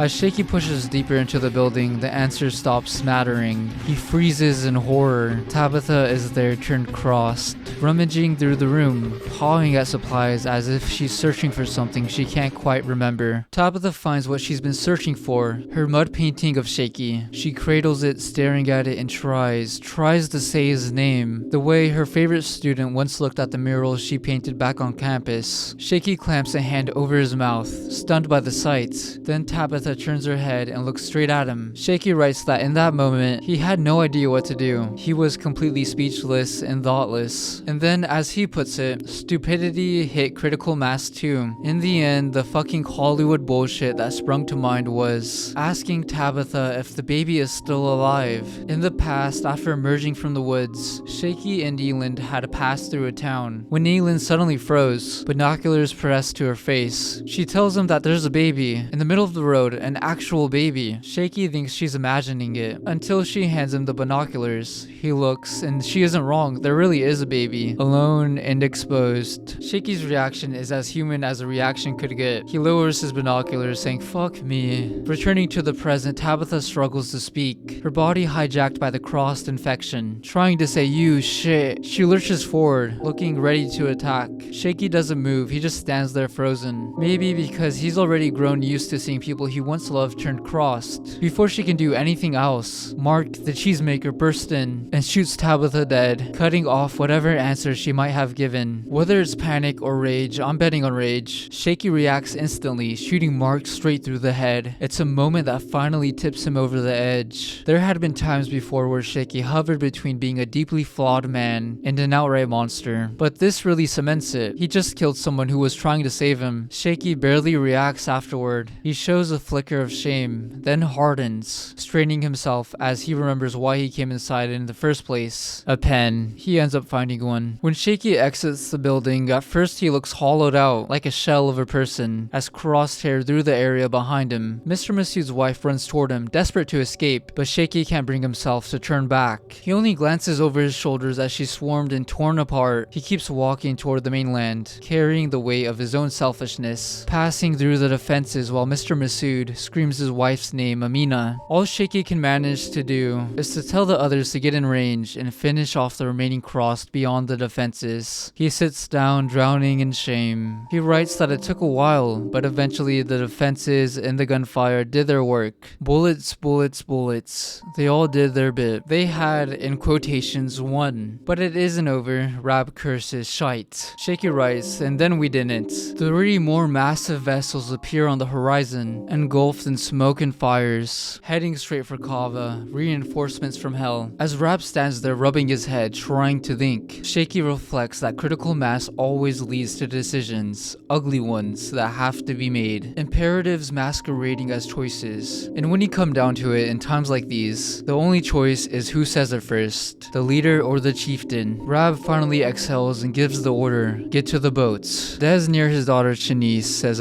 Rab now clearly says we have to get the fuck off this island, that Cava is a lost cause. Following the devastating aftermath, Shaky writes, we left. Do you understand what that means? What that really means? We left and none of it felt real. And in all the rush, I didn't get a chance to think about it. The island, my island. The only one who had was Mr. Masood. Shaky calls him a smart bloke. He always made decisions quickly. He was never unfriendly, and he kept to himself. He was a true family man. A true family guy. He chose to stay behind carrying a box. Ever since losing his son the previous autumn, there had been very little light left in his eyes, and now after watching his wife die right in front of him, he'd reach his own critical mass. Once again, the phrase that looms the narrative shows up, imperatives masquerading as choices. As Shaky and Rab drag Roshan back from running after her father, she screams his name, fighting them as she's forced onto the boat for her own good. Shaky writes that people like to think that they're making decisions, as if they ever had a choice, and never bother with what gets left behind. That's the world now, never minding what's left behind. Whether it was misery after losing nearly his entire family, selfishness, or some warped version of sacrifice, Mr. Masood chose to leave Roshan alone. As he stands there while the horde rushes toward him, Shaky notes that they'd had 2 claymores left over from the Swordy expedition. When Mr. Masood takes the cross with him, and a massive explosion is shown, tearing Mr. Masood to smithereens and the crossed around him, they're left with just one. Shaky doesn't have a heart cold enough to ignore Roshan. He comforts her until she finally passes out, something Shaky thanks God for. Now he can get back to wallowing in his own shit. He throws himself a full pity party, drowning in everything he's caused, directly or otherwise. For the first time, he has space to think. At first, it's panic as they row away from what used to be home. He watches flames swallow the island, sees cross dancing on the shore, hears the poor sheep screaming, something I don't want to visualize in my head, and I'm thankful that whatever the cross are doing to the poor sheep isn't shown. And the realization hits him hard hard. They shouldn't have left. After everything he'd sacrificed, it all meant nothing. A cruel joke from the universe. In the past, Elin and Shaky enter a nearby church. After being led there by the baby they'd seen in the road, Shaky objects immediately. Bringing a child along with them is a horrible idea, especially after everything a shoke had already cost them. As Shaky is giving the baby a piggyback ride, the baby chants up, up.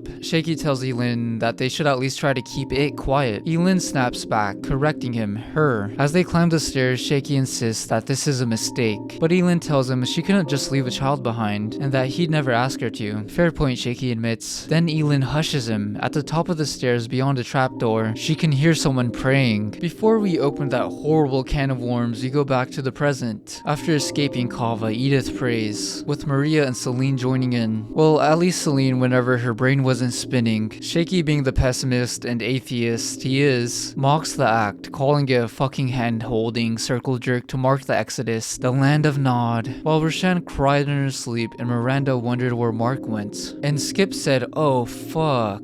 In the direction they're rowing, several boats appear, packed with crossed. Shaky writes that they slipped out like a whisper. In his journal he laughs, the sound landing somewhere between hysteria and prayer. The boats are full with crossed soldiers, the same ones Jackson spotted on Flota. Alongside the familiar rash, many of them have an extra mark, an X carved into their faces. Must be Elin's work. Shaky speculates that these were her inner circle, the ones she trusted, just like Selen and Jackson said. These weren't the mindless ones who rushed straight into killing. They enjoyed the build-up, the hunt, the play. Elin had taught them patience, well, most of them. One crossed in plain clothes leaps straight into the water and promptly drowns. Seeing that some of them are still just as stupid feels like a victory, albeit a really small one. They're still toddlers throwing a never-ending tantrum. Shaky fights the urge to shout in triumph, to scream toward the hills where Elin might be, that she couldn't hold them all. Then he notices one figure in particular, a hooded cross wrapped in a black cloak. The rest of them just sit there, visibly restraining themselves, like they're being told to wait,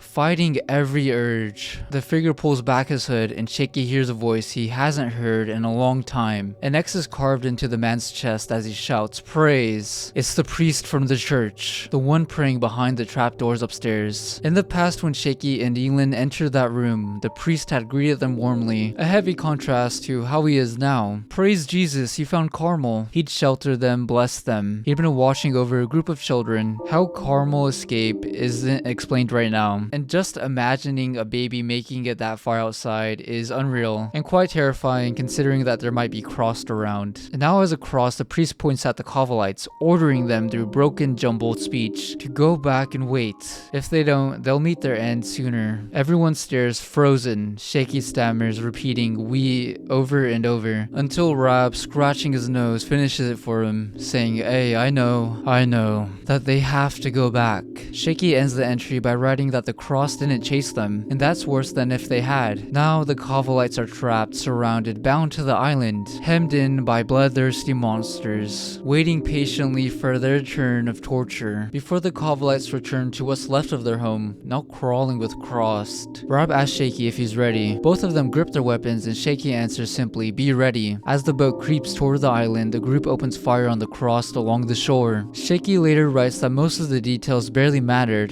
There were moments of heroism and desperation, mixed in with some pride as they retook their home. Shaky writes maybe a bit, but not really. In truth, it came down to something simpler. They had nowhere else to go. They form a defensive circle, covering every angle, cutting down the remaining crossed as they push inland. In the middle of slaughter, and acts of genocide, acts of horror. One crossed gets too close, Des shoots it, but the blood splashes across Edith. Shaky shouts her name, Jamie panicked, calls out Christine, her sister's name instead. In the middle of the chaos, Shaky and Jamie actually stop to ask which name is right. Jamie shrugs, buggered if I know. They laugh awkwardly, stupidly, and without hesitation, Shaky kills Edith. Shaky writes that there were acts of both disgust and courage, clinging to each other like limplets to a wall, forgetting for a moment that the wall was inside of a hot saucepan. Cava once again becomes an intoxicating illusion of sanctuary. Back in the past, when Shaky and Elin first met the priest, he introduced himself as Reverend Moses White, or Mo for short. He offered Shaky some whiskey, which Shaky gladly accepted, saying good start mate, while Elin politely declined, saying no thanks. The first night in Mo's humble abode, he launches straight into his story without being prompted. corrupted, which Shaky says is proof enough that Mo wasn't built for World 2.0. Mo explains that his wife ran a nursery out of the church. One afternoon after story time, parents came to collect their children, but something was wrong. The knocking was louder, more frantic. When Mo's wife opened the door, she was killed by the crossed in the usual crossed way. Shaky writes etc, etc, because by now we all know what horrors the crossed are capable of. Since then, Mo and the children had stayed hidden here. He'd make little trips to go out and get food, and there's plenty of it about, but it's been an awfully terrible burden, and that's how Moira here wandered off, who he first called Carmel. Mo thanks God that Elin and Shaky arrived when they had. Shaky notes it's a grim story, but at least the whiskey was good. Shaky had assumed this stop would be brief, just a pause before heading back on their traveling up north, where it's cold and supposedly safer. Worst case, he imagined Elin insisting they take Mo and the children with them, and he'd already prepared arguments against that, but even he knows how that would go. She would do that thing, the iron in her eyes, and shoot down Shaky's arguments, and that would be the end of that. For a moment, Shaky admits maybe they could have taken them all, but he was wrong. He writes in his journal, "Stupid fucking idiot." It dripped into his brain slower than it should have. There was no avoiding it, no getting around it. With Elin and the children, it was like a function. Just like when she refused to leave the elderly people in the hospice, Elin refuses again. She had grown more content on staying. She played with the children, changed their diapers, and even drew murals on the walls with chalk alongside the kids. She was happy, but Shaky pulls her aside and tells her that they need to talk.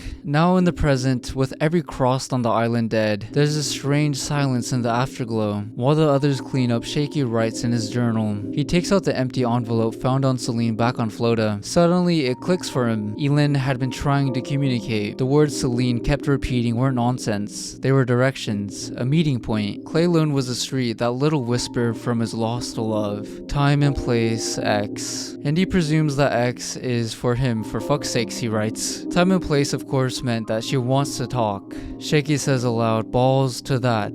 That night, huddled and tense on Cava, lights appear on the water, the crossed all around them. Flashing back to the past, when Shaky finally pulls Elin aside, he starts explaining the plan, heading north, getting away from all of this. She barely listens. She cups his jaw gently and tells him that she's staying with the children. In a darkly funny pair of panels, Rab looks out at the surrounding crossed and mutters that they're stuck here. And Shaky realizes he's been feeling the same way ever since Elin made her choice. Shaky sits atop one of the wrecked ships and writes the phrase, "Together we stand," then immediately calls it bullshit. He's writing into entry number who the fuck knows, and that he's lost count. He asks what's the most human thing of all really is. People like to say it's teamwork, community, strength in numbers. That under pressure, those things prevail. Under circumstances where strength in numbers really is the one true path, that's when the bloody cracks occur. Shaky has fallen even further into pessimism, as if he could fall even further. He even says aloud that he hates the people here. Thankfully, he's far enough where they can't hear him. A little bit cowardly. It's been days since the siege, and that's the only word that fits for what it is. What was practically a full-force onslaught by the Drift Fleet survivors turned crossed. The attack stripped them of food, shelter, and defenses. All that's left is rotting meat from the crossed and the sheep. Home sweet toxic home, Shaky writes, as the others scavenge whatever scraps remain and dispose of bodies. The community hanging by a thread has to start again from nothing. And out there, the smart ones, the restrained crossed, wait for their leader's signal. Shaky writes everyone ultimately stands alone. Earlier that day, Skip and Lance, his son, returned after slipping past the cross the night before. Shaky didn't even know they were gone until they reappeared. There's resentment from those left behind, not just over the so-called sneakiness of Skip and his family sneaking off, but because they were the first honest enough to abandon the sinking ship that is Cava. They took the engine for Skip's boat, the Kookaburra, which was docked back on Stromness, and tried to make a run for anywhere that wasn't under Elin's shadow. There's a bit of anger from everyone. Rab says low, Shaky says huh, and Dez calls it treachery. So yeah, there was anger, sure, but not as much as you think. One look at Skip and Lance tells you why. Jackie didn't come back with them. Maria is the first to ask the obvious, saying where's Jackie? Skip doesn't answer and Lance throws up on shore, and that karma had already hit for them. The story comes out slowly, piece by piece, bit by bit, moan by moan. Skip tells it while Lance cries for his mum. Hollowed out by what he's seen, he keeps repeating that they were coming back for the others. Or at least that's one version of it, Shaky writes. They slipped out, saw movements, lights in the dark, but nothing followed them. Just hundreds of crossed eyes on them. Skip and his family kept going despite how ominous it all was. They did end up reaching Stromness, and when Skip tried to help Jackie aboard, she tells him that she's not useless. But in the middle of Jackie's frustration, a cross lunges out of the kookaburra and throws a fishing spear into her leg. In the chaos, Lance started the engine of the dinghy and the boat pulls away. Jackie, still tethered, was dragged back,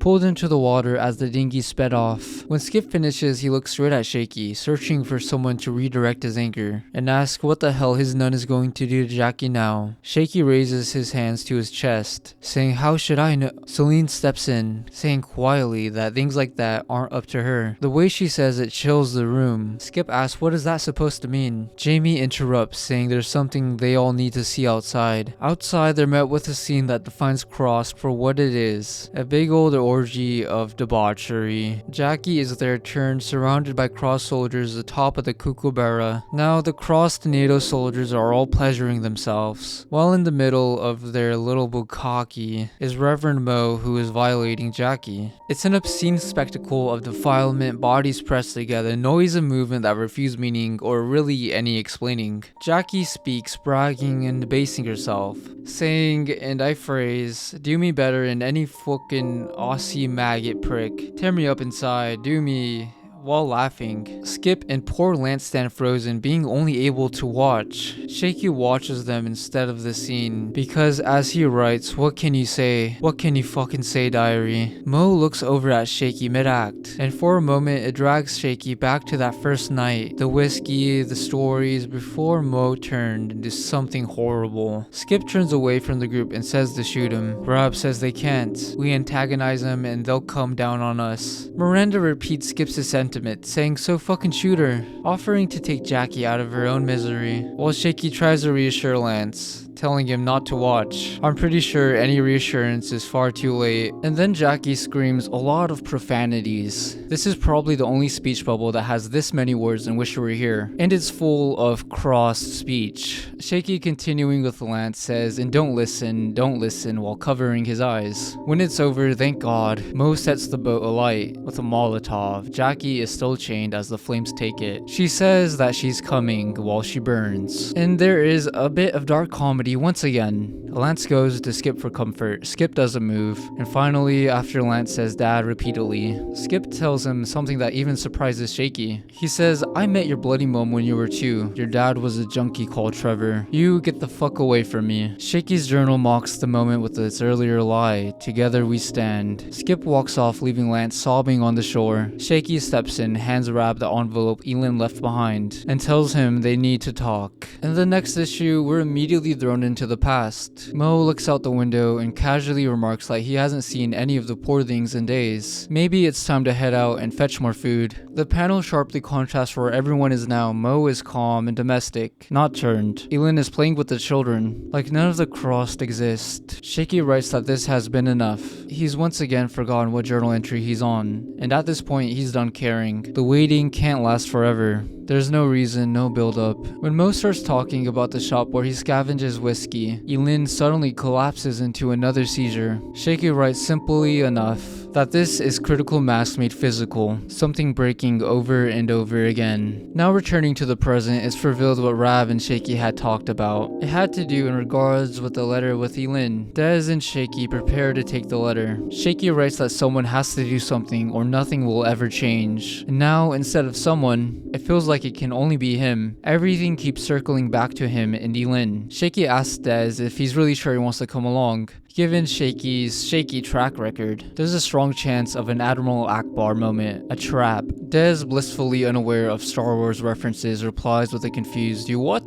Shanice begs her father not to go. Dez aggressively says, "You fucking stay here." Now it's time to head to Claylone Street, time to face the music. In the past, Elin lies in the aftermath of her seizure while Shaky acts frantically, insisting they need to keep her quiet. Mo calmly reassures him. He hands Elin a book to bite down on, and tells tells Shaky to hold her feet, watching how naturally Mo tends to her. Shaky admits envy is a strange thing. It creeps in at the weirdest possible moments. Shaky and Des slip past the cross, watching on the water. Shaky raises the letter as proof they have permission to leave Cava. He watches the cross restrain themselves, waiting for whatever promise Elin has given them. He also watches Des, burning with rage, far more interested in the idea of unloading his gun onto the cross, rather than rowing past them. Des is simple, direct, proactive. Shaky wishes he were like that. It feels like I've been saying back in the past a lot or returning to the past. And if you really wanted a fun drinking game to play one day, take a shot every time I say returning to the past/present. But this comic is full of moments like that, and we do return back to the past. Elin lies awake after the seizure, saying, "Lord, I ache all over," and that she can't sleep. Mo offers her a drop of whiskey for the pain. Shaky looks up sharply and says she doesn't drink. Mo scoffs and laughs. Who doesn't drink at a time like this? He gently lectures her, saying, "Now look here, young lady, that while Catholics and Angelicans might disagree on some things, but what both groups are really about is a loving God. And if God would damn you over something simple such as a drink or a cigarette, then he's probably not worth worrying about." And Elin takes a drink. Shaky watches with quiet envy. He's had that exact argument with her before, and she always laughed him off. Shaky and Des finally reach Kirkwall, where Clay Lone Street lies. There are crossed perch on rooftops watching them. There were 3 times Shaky was sure Des was about to start shooting. It's tense as hell, more tense than a dyslexic campsite, he writes. He could have let it rip any second, not because he needed to, but more because he felt like it. 3 times he was torn between calming him down, or egging him on and joining in. And 3 times he thought better of it anyway. Des surprisingly restrains himself,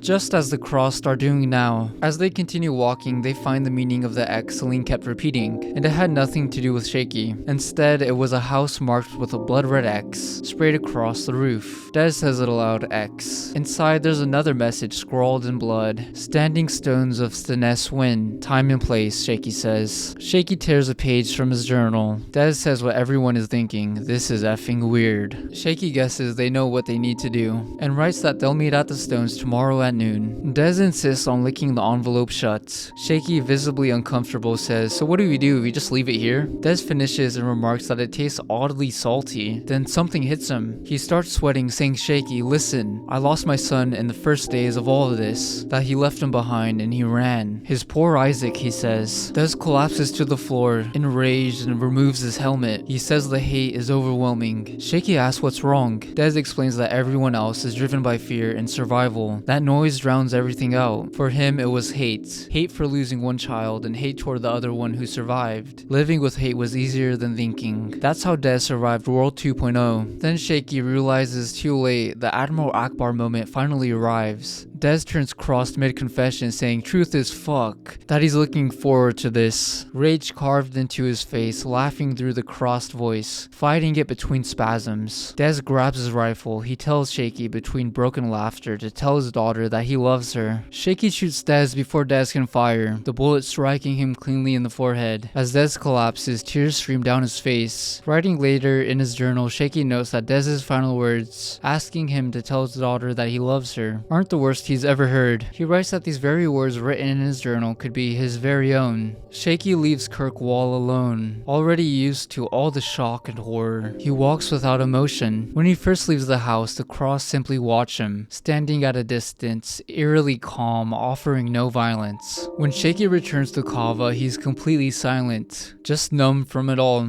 Numb from watching Des die after falling into the trap Elin had laid. Everyone stares at him, but no one asks any questions. They've already assumed the worst. The following panels are wordless, giving the sense that Shaky experiences everything in a blur. Too much chaos, too fast. No room to process the details. And we move from panels from past to present pretty quickly here. Previously, Elin wakes up naked, something she knows she didn't do herself. Her clothes are folded on the floor beside her. In the present, it's never stated outright, but it appears Shaky tells Shanice her father's last words, before quietly walking away as she collapses into tears. tears, Miranda stepping in to comfort her. Back in the past, it's revealed that Reverend Mo undressed Elin, her bra hanging loosely from the pocket of his blazer. As Shaky points it out, returning to the present again, Shaky doesn't sleep at all. Before his meeting at the Stones of Steness, without saying goodbye to anyone, he sets off on his own. When Elin confronts Mo, she's initially angry, but whatever excuse he gives her seems to smooth things over. Somehow, it's resolved over a shared glass of whiskey. Shaky watches from the background, arms crossed, seething with resentment, as he sees the two of them getting along. Now at the Stones of Steness, Shaky finds a walkie-talkie waiting for him. He picks it up and says, "Hello." The voice that responds isn't crossed. Instead, it says, "Huh? Poison envelope didn't work then." She was proper pleased with herself over that one. Shaky demands to know who he's speaking to, but the voice replies, "Don't be stupid, Shakespeare." He tells Shaky that he knows exactly who he is talking to. And now it's time for some major exposition. From yours truly, the Gamekeeper. Shaky writes at first, it's hard to listen to the Gamekeeper's story, not because of his voice, but because it feels like sitting through story time with the literal devil. Shaky can do nothing but sit there simmering in hate and terror and listen. The Gamekeeper is evil made flesh, but just as much as that, he's completely unhinged. He's certifiably mental. He starts from the moment Shaky left him trapped as bait for the crossed. The Gamekeeper says his bloomin' eye got done in by a crow, or maybe a jackdaw. He didn't feel it and he survived purely by hate. The cell phone alarm Shaky left behind went off once every hour, just like he left it, and then 2 days straight until the battery died. Almost astoundingly, there were no cross drawn in. It was a miracle, the Gamekeeper said while laughing.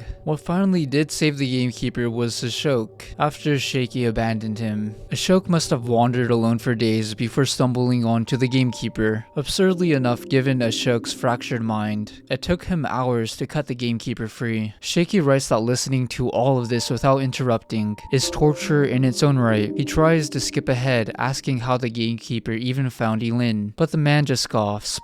He says he tracked her to Perth, to the church, to Mo. Then with a grin, his voice, he asks, "What happened there with the kids, Shakespeare?" Shaky starts to explain information we don't see, but the Gamekeeper cuts him off. He says he isn't interested. This isn't about Shaky. It's all about Elin, as it always has been. And then he tells Shaky everything he knows about her after she turned. Elin and Mo, now both crossed, traveled north and joined a larger group. Even in their twisted state, numbers still mattered. At first, Elin was weak, useless compared to what she would later become. Shaky asks the Gamekeeper how he knows any of this. He's told to hush and listen. Briefly, the Gamekeeper admits Elin herself told him what she could in her own crossed speech. When Elin first joined the pack, she learned their culture, killing, violating, and drawn out torture. And this continued for weeks. That is until the group merged with crossed soldiers, some speaking English, others foreign tongues. They were the Blue Berets, the Eurotrash, as the Gamekeeper says. These soldiers were far more stronger and more disciplined, and they ended up taking control of the herd. And then they encountered a human camp. As the Gamekeeper tells it, there's pride in his voice when he describes what Elin did next. Now, because she's weak at the time, she's at the back of the group. She has all of the time in the world to watch while the rest of them go hurling off on the survivors. She spotted what the others didn't, a trap hidden under a tarp. The Gamekeeper tells Shaky that leadership begins when you shout an order and see who's smart enough to listen. Elin told them to wait. The ones who didn't listen rushed ahead and were wiped out by the explosives. She couldn't control them outright yet. When she ordered them to slow down, to torture instead of killing all at once, they ignored her. But she ended up proving something important, that she thought differently. Nothing changed overnight. There were long stretches between what Crossed considered fun. Elin called these stretches dead time, periods where the Crossed, deprived of stimulation, grew even stupider, dreamy, vacant. During dead time, Elin had repeated one word over and over: boring. The Gamekeeper says this was her teaching them, showing them the flaw and rushing to kill. Shaky tries to interrupt again, but the story keeps going. The pack eventually came across a group of humans changing attire. This time Elin reminded them not to rush, saying take time and to make it last. Some of the cross soldiers repeated her phrase, while the others who didn't listen to her orders were shot dead. by her loyal cross soldiers. The gamekeeper explains that the secret is he's seen it in ways that Shaky hasn't, that she makes them think that all she needs to say is no to herself, and that gets them thinking the same thing. That's all it takes. You tell the smart ones something they didn't know and let them whittle away the dummies. The survivors they ended up taking and lasted 2 weeks. Those 2 weeks are full of games, torture, slow fun. Those poor survivors. To protect herself from the pack turning on her, Elin made a suit. Black cloth held together with duct tape. It's the same one we've seen a shoke wear. Around that time, the Crossed began to see her as their leader. Shaky hopes briefly that the walkie-talkie batteries will die. Instead, the gamekeeper's voice comes back like a hiss. That's where he comes in. A Crossed soldier points saying someone's coming. The gamekeeper says he was still weak, but he followed Elin's pack anyway. He assumed Shaky would be with her. If he's honest, he wanted to kill him. A shoke followed too and was captured first, shouting cuddles. Maybe a reaction caused when he saw Elin. She tried to stop the pack,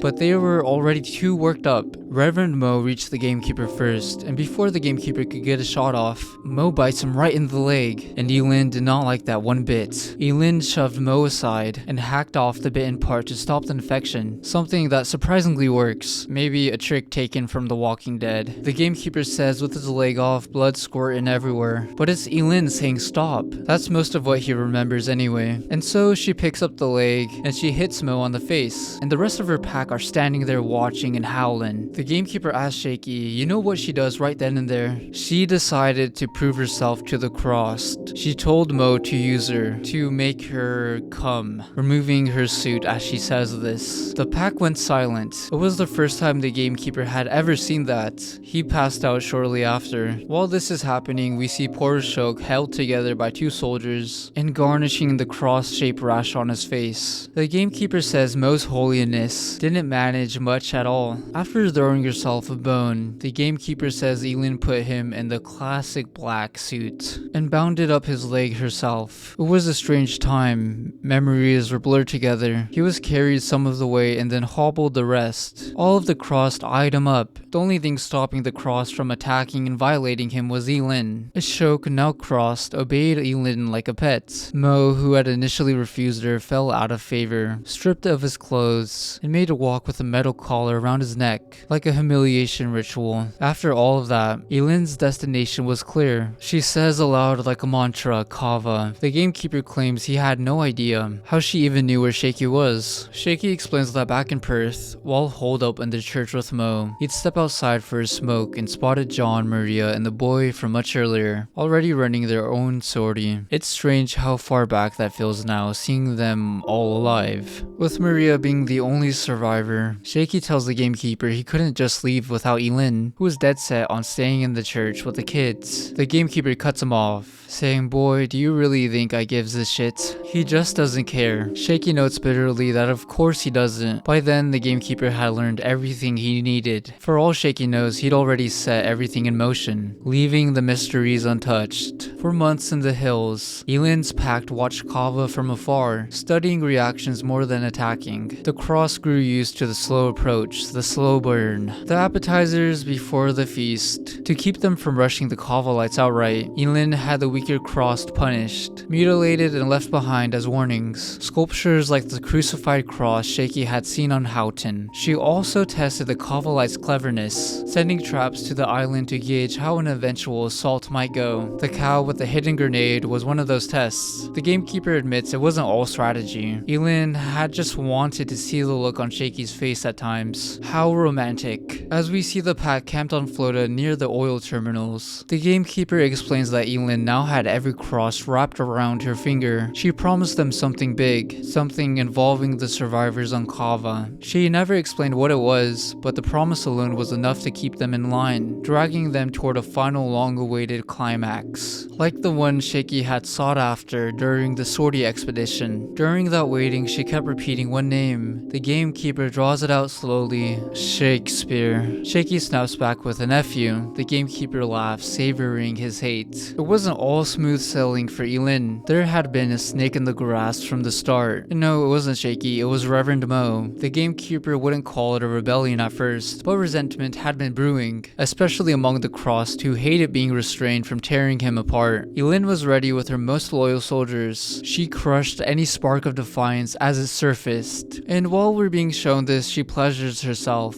and her followers butcher those who disobeyed. The gamekeeper asks Shaky if he's ever wondered why. Crossed rarely kill each other. Cannibalism aside, he says, it's because they don't scream, they laugh too much. For a sadist, that ruins the fun. But Elin was much smarter than that. She convinced her followers to take satisfaction in killing traitors. Not for pleasure, but because it proved they were better than the ones being executed. She had an X carved into every face, keeping the pack busy for a while, like fresh distractions. New or disobedient Cross were chained up and kept alive as alarms. Fed, restrained, turned into living motion detectors. The ones who couldn't keep up were repurposed. When the gamekeeper describes the disobedient ones, the ones who were thrown away, he says the ones who hadn't adored her. Shaky writes in his journal, "Oh fuck, diary, you could hear it." After that, you could hear it in every sickly word he said. Shaky says it aloud, quietly, "You love her." The gamekeeper replies, "What you say?" Shaky tries to repeat what he said, but the gamekeeper says don't care and hushes him. And to continue listening, the sortie expedition disrupted everything. Elin panicked, thinking Shaky was gone for good. Shaky notes that when the gamekeeper says this, he sounds jealous. When Shaky's sortie group, now all mostly dead, landed on Houghton for Skips' boat, Mo's quiet rebellion escalated. He convinced some of the Cross to fire the motors, nearly wrecking Elin's careful planning. She was furious. The gamekeeper still doesn't understand why she kept letting Mo off the leash. He only notes that Elin has always been bad at tying up loose ends. Everyone from her life before the infection ended up part of a reunion, one way or another. And the weird part about all of this is there seems to be a little bit of an art error here. When Jackson and the sorties first set out for the expedition, it was nighttime when they reached Houghton Bay. But through these panels we're shown it occurs during the day. At first I thought I was going crazy because, you know, I've been just working so long on these videos. But after doing some thinking, I'm pretty sure that this is an art error. If I'm wrong, please correct me in the comments because I'm genuinely interested. Anyways, the gamekeeper says he knows what came next. Elin followed their escape from Houghton. Shaky insists that they lost her. Balls, the gamekeeper replies. Elin let them go so she could see where they'd run. His voice cracks again as he tells Shaky that Elin took the protective suit from him and put it on a shoke. She sent a shoke to trail the sortie, to keep watch, and to bring back Shaky alive if he could. Shaky writes that the gamekeeper's voice breaks once more as he says, "You know what I think, Shakespeare? I think that she thinks you're God." That Elin sees Shaky as her own judge. The gamekeeper sheds a tear, maybe from pain or maybe from jealousy. Sitting through the gamekeeper's dense, rambling story, all Shaky wants to do is tell him to stop,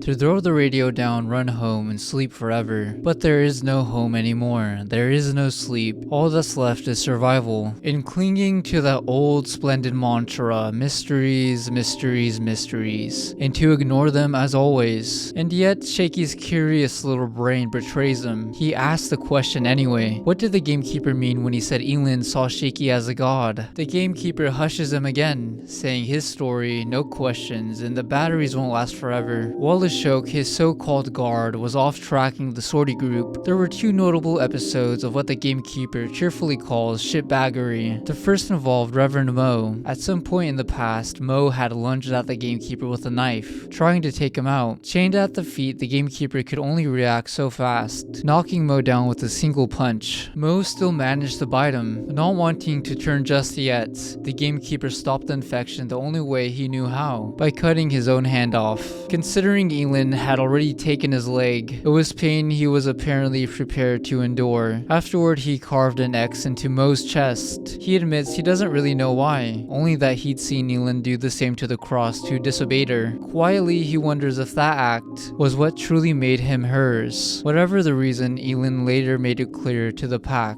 that the gamekeeper was something else entirely, a kind of boogeyman, a thing to be feared in the dark. The pack came to believe he was super crossed without a cross. Soon after, when the pack had found the gamekeeper handless, and Mo bearing an X-shaped scar on his chest, Elin had Mo shove the gamekeeper's cut off hand inside of her. Officially, it was about hierarchy, about putting Mo in his place. The gamekeeper thinks it was something more, a lesson. Proof that you could have fun without killing, without turning the prey. That sometimes all it took was throwing yourself a bone, and that no further atrocities were necessary. The second episode of shitbaggery came when Elin spotted a boat moving across the water at night. Anxious, almost like two long-distance partners. She says, "Is it him? Is he back?" When the boat reached shore, the gamekeeper was dragged along. Elin warned the pack that if this was Shaky's group, they didn't want him running, and reminds them all to have slow fun. Using the darkness to their advantage, they crept closer. Elin wearing a motorcycle helmet. The gamekeeper spits out teacher's pet when talking about Shaky, venom dripping from the words. The gamekeeper says, "It weren't you, of course. It wasn't Shaky, it was Jasper," who'd snuck off after realizing Shaky had been leaving love letters for Elin, like breadcrumbs. Oblivious Jasper rambles on, boasting about how lucky these random survivors were. He claimed to know of a sanctuary, Cava, thanks to sneaky little Shaky, and promised he'd prove it all in the morning. He called them cunts during a petty scuffle over a can of beans. Then he turned around and saw Elin, helmet on, moving closer, inspecting his face, while the rest of his group was slaughtered around him. The gamekeeper wonders aloud if Elin wished just for a moment that it was Shaky standing there instead. Jasper, watching his new companions die in eerie silence, breaks down, says he shit himself, and even apologizes. The gamekeeper tells Shaky to imagine how hard it was for Elin to keep her pack restrained. The screams, the murder, the smell of sex, the violence, everything flowing freely, yet not a single hand laid on Jasper. When it was over, Elin simply told him to leave, to go away, and he ran. In that moment, she proved to the pack that there was pleasure in restraint, in being stronger than the mindless crossed. They understood then there was no other crossed like Elin. There is just maybe across the sea.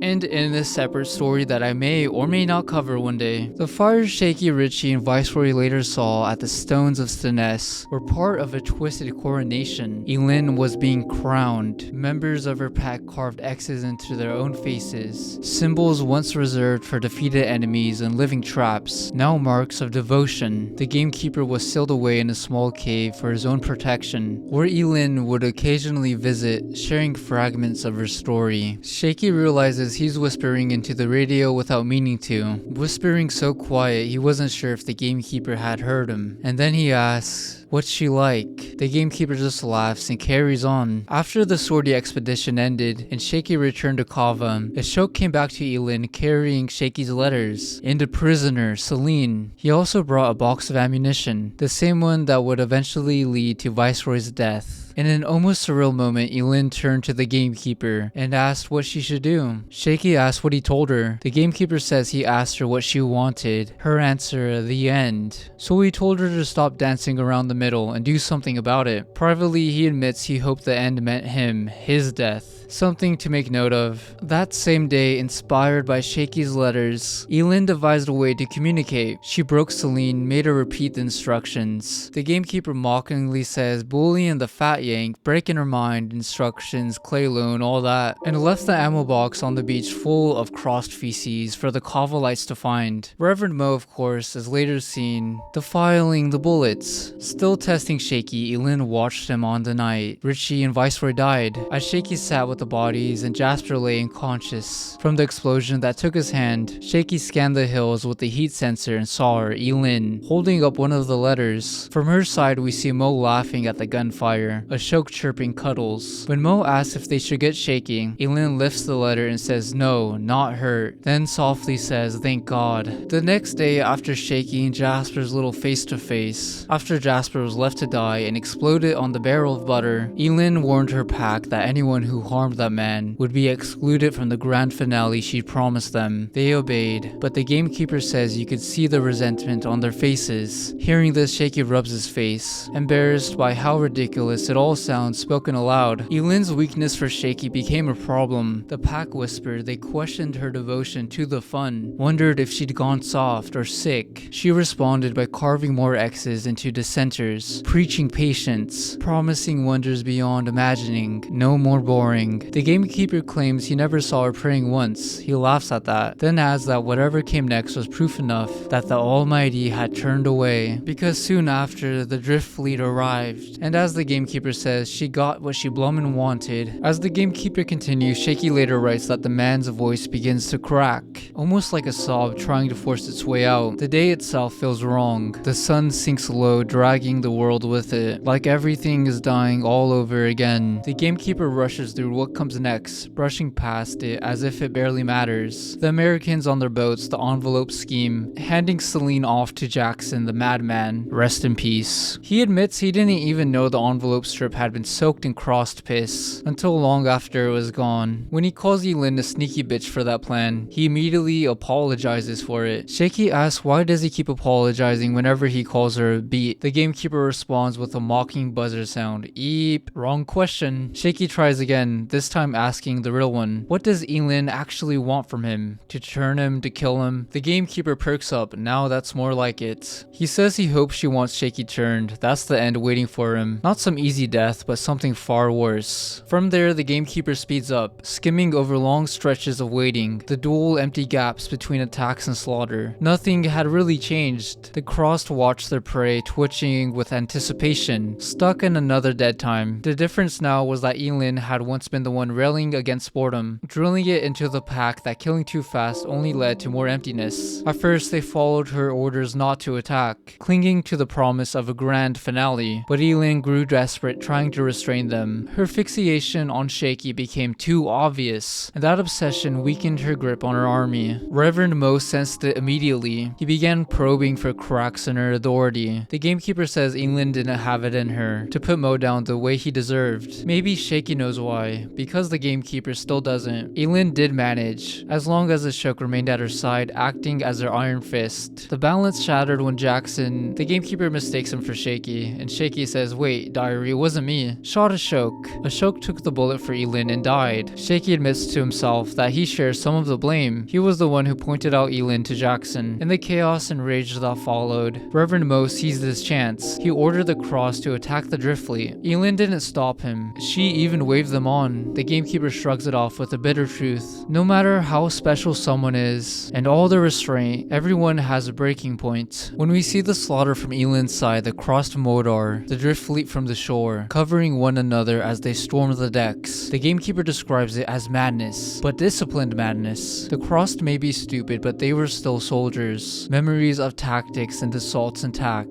My favorite part about these soldiers is just how brutally and menacing they're portrayed. In a later panel in a later issue, they're drawn with this aura that gives a sense of dread, like they are a real force to be reckoned with, not your typical cross that you can just outsmart. The Americans never stood a chance. He imagines Elin pulling herself together after his shoke's death, finding a way to turn the premature attack into something useful, but when she later told him about it, he heard it in her voice. That brief loss of control had shaken her deeply. She ordered her core members, her boys, to strip the drift fleet of weapons, leaving the newly turned Americans unarmed. Elin knew exactly what would happen next. The fresh crossed would surge straight to Cava. Undisciplined and uncontrollable, she let them go. It wouldn't kill Shaky, but it would weaken the island. A bloodletting, a pressure release, and most importantly, it would force Shaky into the long conversation he's having now. That night before the drift fleet reached Cava, Elin returned to the gamekeeper with food. She was unraveling by the seams. She came closer to killing him than ever before, grief over his shoke boiling over. Then she simply walked away without a word. Shaky says he remembers that night. He was there. The gamekeeper laughs and says he figured as much. He'd found Shaky's pen afterward, which immediately made him think of the letters. He tells Shaky casually that he should have killed him when he had the chance. Shaky later writes that even then, his spine didn't tingle. He just told the gamekeeper to finish the damn story. The gamekeeper scoffs, but continues. To keep Reverend Mo from turning on her outright, Elin gave him a mission to keep the Cava lights on Cava. The gamekeeper actually appraises her for it. If Mo succeeds, he returns as her slave. If he fails, the the Cava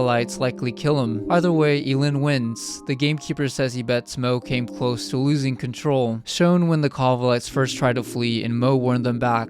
But with the cross already having satisfied themselves on the drift fleet, and with Elin's lessons and restraint still lingering, Cava remains under watch. Maybe Mo lost his nerve, or maybe he's just as clever as Elin, quietly building something of his own. The gamekeeper says it hardly matters now. The end is coming, you can smell the finale in the air. We briefly cut back to the past, 2 small panels. After Shaky returned from a cigarette and was greeted by the lovely members of Cava, and their offer to take him and Elin back with them, he begs her to come with him, but she refuses, reminding him of her earlier decision. Desperate, Shaky insists that Cava is the destination, the end of the road, a safe haven. The irony hangs heavy in those words. Back in the present, after a moment of silence passes, Shaky asks the question that's been eating at him. Why does Elin keep the gamekeeper alive? The gamekeeper admits he doesn't know. Maybe it was just for this conversation. Maybe he needed to speak to Shaky himself. Shaky notes begrudgingly that the gamekeeper does try very hard to sound important when he says aloud that she needs him. Then the gamekeeper grows quiet. He tells Shaky to listen. To the best of his knowledge, Elin has never killed anyone, not once. For all her intelligence, her restraint carried over even after the infection. Keep in mind, she's infected with something akin to the rage virus from 28 days later. In these crossed comics, it just takes control over you completely, which makes the fact even more amazing that she still can't bring herself to take a life. Later, Shaky reflects that when you finally peek behind the mysteries you've spent so long ignoring, you expect something monstrous, something profound. Instead, you find people being people, petty, small, self-important, inflating their own roles to feel significant. The gamekeeper didn't give him horror or revelation, just context. Missing pieces. The finale still looms, nothing has changed, except that Shaky was given a brief moment of clarity. He lifts the walkie-talkie and calls out, first calling him Mr. Tooley, then by the name we all know. He says he isn't afraid anymore, but there's no response. Then a voice that isn't the gamekeeper's comes through the radio. Go home, my love. Shaky listens as Elin speaks through the radio, her words clipped and limited now. She tells him to go home at dusk. The Crossed have been watching him. They're coming. Not like that, and this time she won't be there to say no. Before Shaky can tell her he loves her, the line goes dead. He's left alone with his thoughts, and the one thing he takes away from everything he's heard today is this: the human brain is softer than wet mud. You can shape it however you want, build castles, carve monsters, but the slightest pressure flattens it into slime. Riding back on Cava, Shaky extends the metaphor, because there's nothing else to do. Once the mind is reduced to a smear, this stain of existential human pulp, even after being rendered down to mush, all it's good for is clinging to whatever it was smeared on. That thought pulls him back to the church, to the room above the stairs. The whiskey is gone. Reverend Mo, while holding an empty bottle of whiskey, says,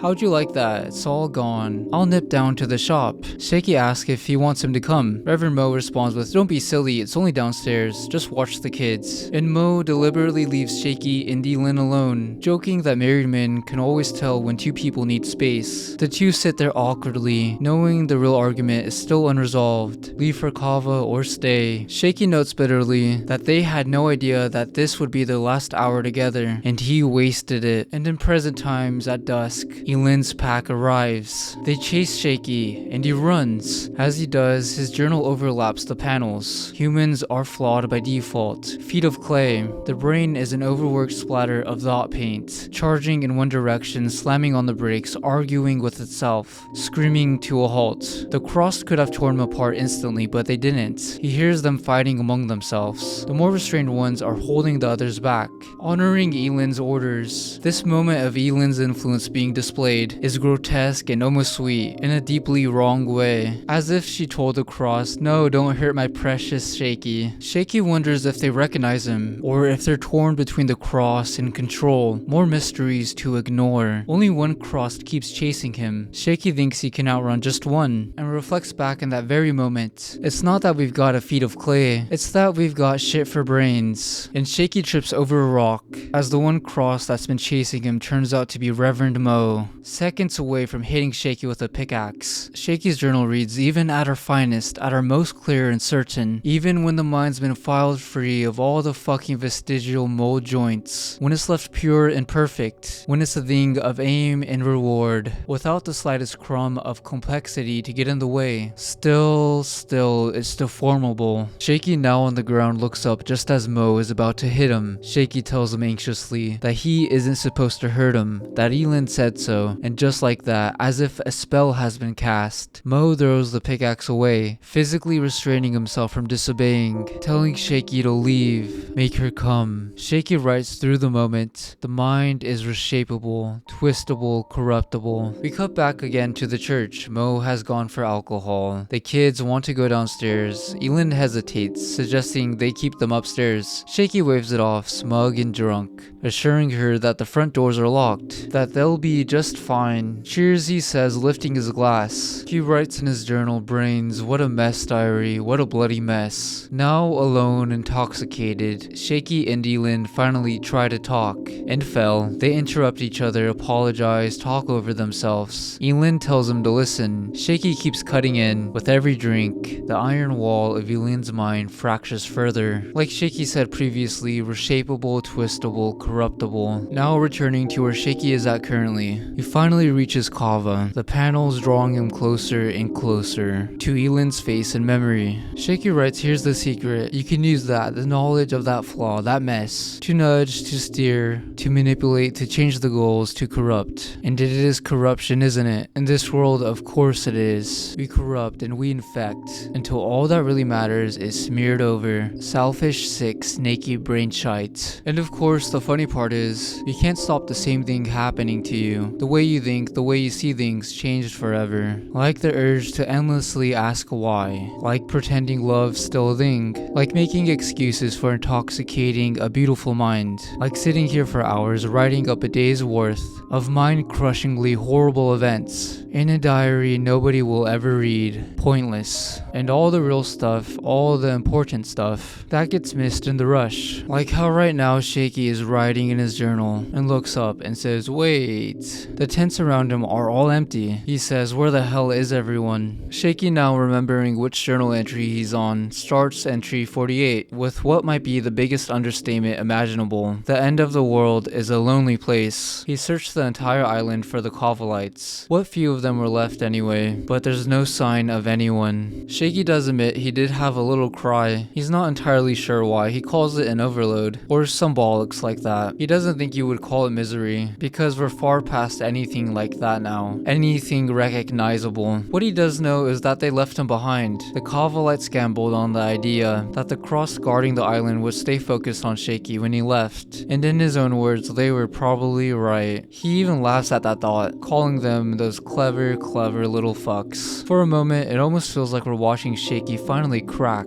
until the next panel reveals what he's really laughing at is the Cavalites' return. They come back at dawn, like ghosts in the light, hauling barrels of oil with them. Shaky immediately takes back the compliment, calling them brain-dead idiots. As the story flashes back to Shaky and Elin together, Elin drunk, blushing. Shaky reassures her that there's nothing wrong with that. In his journal, he even mocks an earlier phrase he said, like ghosts in the light, saying, some bloody writer you are, Shaky. The end of the world may indeed be lonely, but it's not half bloody pretentious about it, and that none of the pretension is worth the paper it's scribbled on. It's just a classic case of Shaky's self-hatred and pessimism, turning inward and lashing out at himself. Something that may be justifiable, considering his character. Back in the present, Shaky writes that his whole world came back at dawn, and tied to that moment is a promise. This isn't the end, Shaky, not yet. He writes in quotation marks as he watches the others unload the oil barrels. He repeats the phrase, you're not alone, in his journal while he and Elin stand inches from kissing. But now that promise curdles, with Shaky writing, well, screw that filthy lying promise right in its maggoty face. Shaky asks where they all went, and no one responds. Instead, they focus on unloading the barrels onto the refinery ship. A little parting gift from the American siege. Rab gives Shaky nothing but a hard look of disgust. Trying to piece things together, Shaky approaches Lance of all people, asking if what he suspects is true, that they went to Florida to gather oil. Lance nearly lets it slip that it's for the big escape, but Skip cuts him off. He calls Lance son again, something he hadn't done so since the brutal scene of Jackie's demise, and places a hand on his shoulder, the exact opposite of when he once denied that relationship entirely. Skip tells him they all agreed to what exactly? Most likely to shut Shaky out. We're then shown the moment Shaky will never forget. He and Elin kissing very passionately. He describes it as savage, like a single splash breaking a massive dam. More powerful even than their last encounter in the woods after her fit. For a split second, Shaky opens his eyes, second guessing whether it's really happening, but it is. He frames it as overcompensation, as indulgence long denied, like payback for a life without pleasure, revenge for Elin's years as a nun. Back in the present, smoke rises in the distance, while the refinery ship is still being filled. Shaky points it out to Rab. The Crossed are burning what's left, aren't they? They stole oil, probably killed 1 or 2 sentries along the way. He'd bet on it. Rab ignores him at first. Shaky presses on, warning that they're playing with fire. In his head, Shaky wants to say the obvious subtext. You need me. He wants to remind Rab that he's not as clever, not as sneaky, that they'll need a well-oiled weasel like him. Just like always, one chieftain, one leader. Nothing's changed as much as Rab wants to pretend it has. Instead, Shaky only says that even with a few barrels, even if the refinery still works, they won't make it far. They haven't thought this through. Rab's response is cold and final, saying Shakespeare, "Don't you talk to my people ever again." Now, after spending a lot of time with this whole entire story, I've realized something, even though it may be a little bit insignificant. Shaky losing the trust of the Cavalites and Elin losing her own grip on the Crossed both mirror each other. It's just a parallel that I haven't given much thought about until now, and really cements the idea that these two are crossed together. Shaky walks away defeated. Everything has changed and not for the better. He's been pushed out by the very community he committed terrible acts for, acts he justifies as survival, though it's clear they were also about giving himself purpose in a world that no longer offers one. The issue closes by returning to the past once more. As Shaky and Elin kiss, he tries to say something, but she stops him, saying don't talk. Whatever else you do, don't talk. She removes her headpiece, she undresses. When Shaky finishes writing the century in the present, he looks uncomfortable, whether with himself, with the memory, or with how everything has ended up is left unclear. All that he's left alone with now is his thoughts. Shaky opens by writing all hail King Rab, or well, he supposes, noting with bitter irony that Rab had been clever enough to stash the oil barrels aboard the refinery ship long before the Crossed ever appeared on the island. Shaky assumes the plan was always to cook up enough diesel to fill one of the larger boats, just in case an escape ever became possible. As he points out, it's fortunate Rab and his people hid the barrels on the ship itself, because the Crossed soon return, like an angry school teacher coming back to discipline a student who dared sneak off. Even Shaky mutters aloud, since when did the Crossed need an excuse to hand out detentions? He writes that everything changed after the headmistress said so, after Elin indoctrinated them. Shaky tries radioing over to Elin 3 times, but there's not a sound nor a sight of her. You can only get so lucky. When he raises his binoculars to scan the approaching boats filled with Cross soldiers in Mo, they circled and barked and howled like rabid dogs, with just enough brains left to remember the sit command they've been given, and slowly tested the bounds of their freedom. And in a shocking turn of events, Reverend Mo wordlessly orders one of the soldiers to shoot Maria. Shaky shows no reaction at all to her death. The gunshot isn't even the focus of the panel, instead emphasizing just how detached Shaky has become from the people around him. The next few panels create a strange contrast, showing Shaky's mind is somewhere else, somewhere intimate with Elin back then. Shaky writes that the Crossed retreat back into the hills, returning to their pattern of watching and waiting for orders. He speculates that maybe they even left satisfied, trading a human life for a few barrels of oil. According to Shaky, this seems like an order Reverend Mo gave without Elin's permission, and he wonders if the Crossed are now feeling something like guilt for acting on their own. As he continues journaling while the others carry Maria's still warm corpse, Shaky admits he can't believe he's using words like waiting, guilty, and satisfied to describe the Crossed. These ideas would have satisfied him once, but now none of it matters. Cava is falling apart,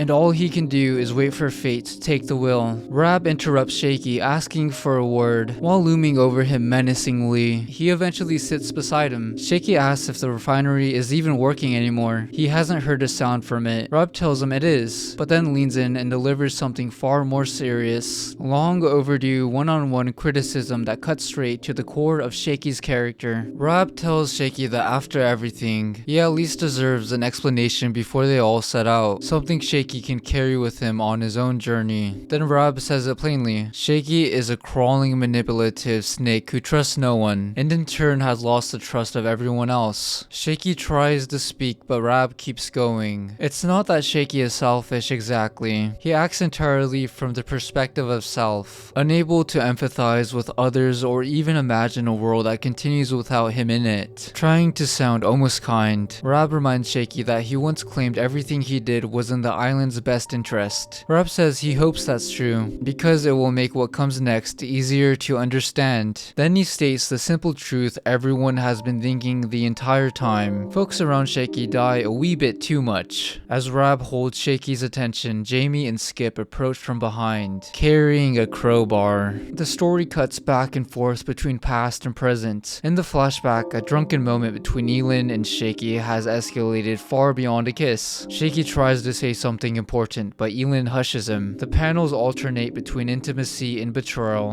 In the present, Shaky is restrained, stunned, as Reup tells him that they're all leaving, and everything is ready to go. Jamie and Skip hesitate, showing flickers of guilt. A small but important reminder that the Cavalites are still human. In the flashback, Shaky tells Elin that he loves her. And now Reup shows Shaky the crowbar, and calmly tells him they're leaving and he isn't coming. Reup raises the crowbar, Shaky yells, bracing himself for the pain. Reup brings it down hard on Shaky's lower shin, shattering the bone, then swings again, crushing the other leg for good measure. Shaky's face contorts in pure agony as he's being restrained. Also nice chucks, Shaky. As he writhes in torment, sobbing and clawing at the grass. The final thought Shaky records in this issue is not about betrayal or survival, but that Elin had said I love you too while they were together. Shaky writes entry number 49 with broken legs and shaking hands. The pain is still there, but it has dulled into something manageable, something backgrounded by exhaustion. He notes with bitter amusement that at least he can still write. He calls himself the epistolic cripple. The narcissistic urge he observes doesn't die with mobility, it simply waits. After a few hours, the agony settles enough to think, enough to endure. However, the quietness is something that doesn't. The walkie-talkie is still within reach. If Elin ever answers, he'll be ready. And now night falls. All Shaky can do now is watch what remains of his people load the ship full of crates, fuel, supplies. No one looks at him, no one explains anything further. They already told him what mattered. He isn't coming, that's it, the end of his road. There's a sick joke buried in that, he writes, remembering how his last moments with Elin were spent, full of love-making, tender, desperate excessiveness. We've lived inside Shaky's head long enough to know he won't spare the details. He doesn't pretend otherwise, and if he does, he usually beats around the bush. He admits he didn't know what was happening that day. The way he remembers it is crude, disappointing, stripped of romance. It all collapses into sex, which feels appropriate given Shaky's character. He reflects that it might be generous to call him a man of depth. His brain wasn't rushing, neither were his balls. He jokes bitterly that he should have been Mr. Blue Balls, or Mr. McSpeedy Squirt. He should have finished faster, but that wasn't it. He wasn't holding back. He wasn't reaching critical mass. Elin was. She was full of pleasure, saying no again and again to her lord. And absurdly and almost beautifully, the comic cuts away. The Cavalites are loading the ship, the tide laps against the hull. Selen stares out into the water and quietly says, oh no. Over these next few panels, Shaky's journal reads, but then that's her all over, isn't it? That's her magic.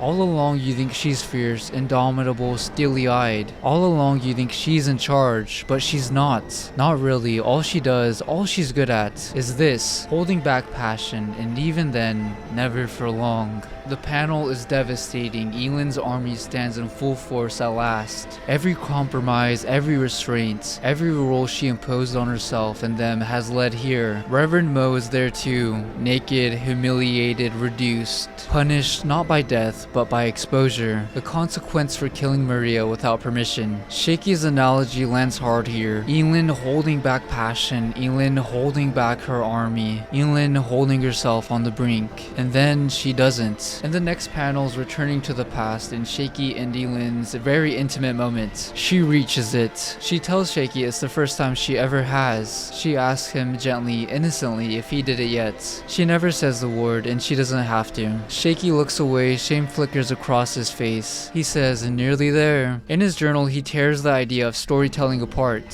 Forget symmetry, forget meaning, forget neat endings. In that moment, none of it existed. There was only a private, humiliating truth buried in someone else's reality, the wretched, laughable mystery of himself. At the end of the world, he made love to the woman he adored, and he couldn't come. A failure so small, so human, and so ugly it would ripple outward, becoming the catalyst for one of the most selfish and repulsive acts of his life. The kind of act that finally, unmistakably defined Shaky as a really horrible person. This isn't the last issue, but it does mark Shaky's final entry, and that alone carries a sense of dread. From the shore of Cava, all Shaky can do is watch helplessly. Elin's army holds at bay on the water. While the remaining survivors scramble to load the ship, there's nothing for him to do but wait. As he admits, that's how it's always been from the start, standing still while everything decisive happens somewhere else. It's a realization that comes far too late, and in a cruel way, it almost feels funny. Even now, after everything, he still thinks of himself as stupid, as an idiot. As Elin's flare climbs into the night sky, Shaky believes he's finished with words, finished with talking, with meaning, with communication altogether. He's ready to let fate take over. His thoughts stumble and drift back to one of the first lessons that shaped this entire story. Daydreamers never last. But when there are no answers left, all the mind can do is wander. He wonders what Rap's plan is. As he watches the others aboard the ship, are they planning to outrun the cross, gun them down, gamble on speed and luck? Shaky doesn't know, and he knows he'll never know. As of now anyway. Whatever the plan is, it's brave, desperate, reckless, and stupid. Especially when no one even knows how many crossed are moving through the darkness on the water. Before the inevitable showdown, Shaky reflects on the danger of mysteries and wandering thoughts. On suppositions. Once they start, they're impossible to stop. Not just the obvious regrets, the could've, would've, should'ves, but all the unseen moments happening just out of view.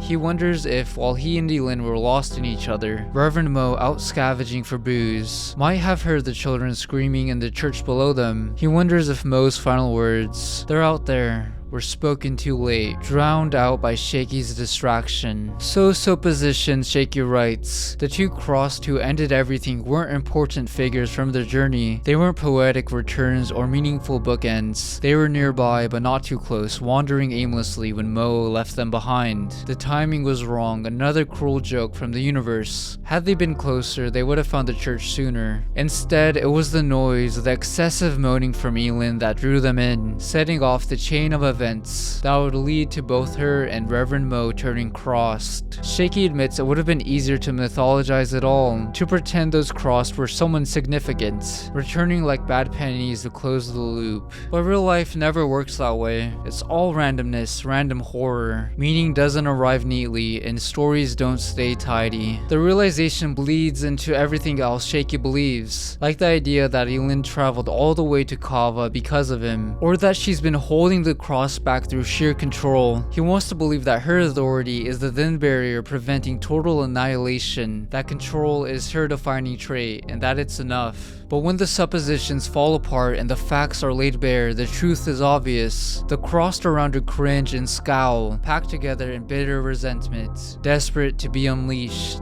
Even Reverend Mo stands behind her with open hatred. Elin isn't in control, she never was. And now everyone, Shaky included, is forced to accept it. Shaky continues to wonder about his call with the gamekeeper, about whether Elin had been there guiding the conversation, slipping in a message she was too foolish to hear. Or maybe she stayed by the gamekeeper's side because there was no one else left to protect him. Around that same time, Reverend Mo ordered Elin's cross to execute Maria, a test of her authority, a quiet attempt at usurping control in the final act. There's too many monsters and not enough hands on the leash. And now Elin finally radios in in, shouting Shaky's name, Shakespeare. Her expression is almost sincere, the most human look Shaky has ever seen on a crossed face. In that moment, as we're shown Reverend Mo going back to the church and seeing the cross, Shaky admits he was wrong about one more thing. He never ran out of words, none of them did. Words are all that's left, even now, even for Elin. The journal stops when the walkie-talkie crackles into life. Elin says it's time to ask questions. Before speaking, Shaky forces himself to calm down, flexing that old mental muscle, fighting to keep control over his anxiety. He tells her he has questions, but she cuts him off. Me first. It startles him. This is the first real conversation they've had in a long time, and now she's crossed. After a moment of silence, she asks if he's there, her voice almost normal. Shaky stutters yes, apologizes without knowing why, admits it never occurred to him that she'd have questions too. She asks if he remembers the church. He does. Not a day goes by that he doesn't. But she means the other one, St. Mary's. The church with the crack-stained glass Mother Mary, her fractured face mirroring the scar on Elin's own. The place where a shoke fired a gun into the floor while high, and where Elin once refused to leave.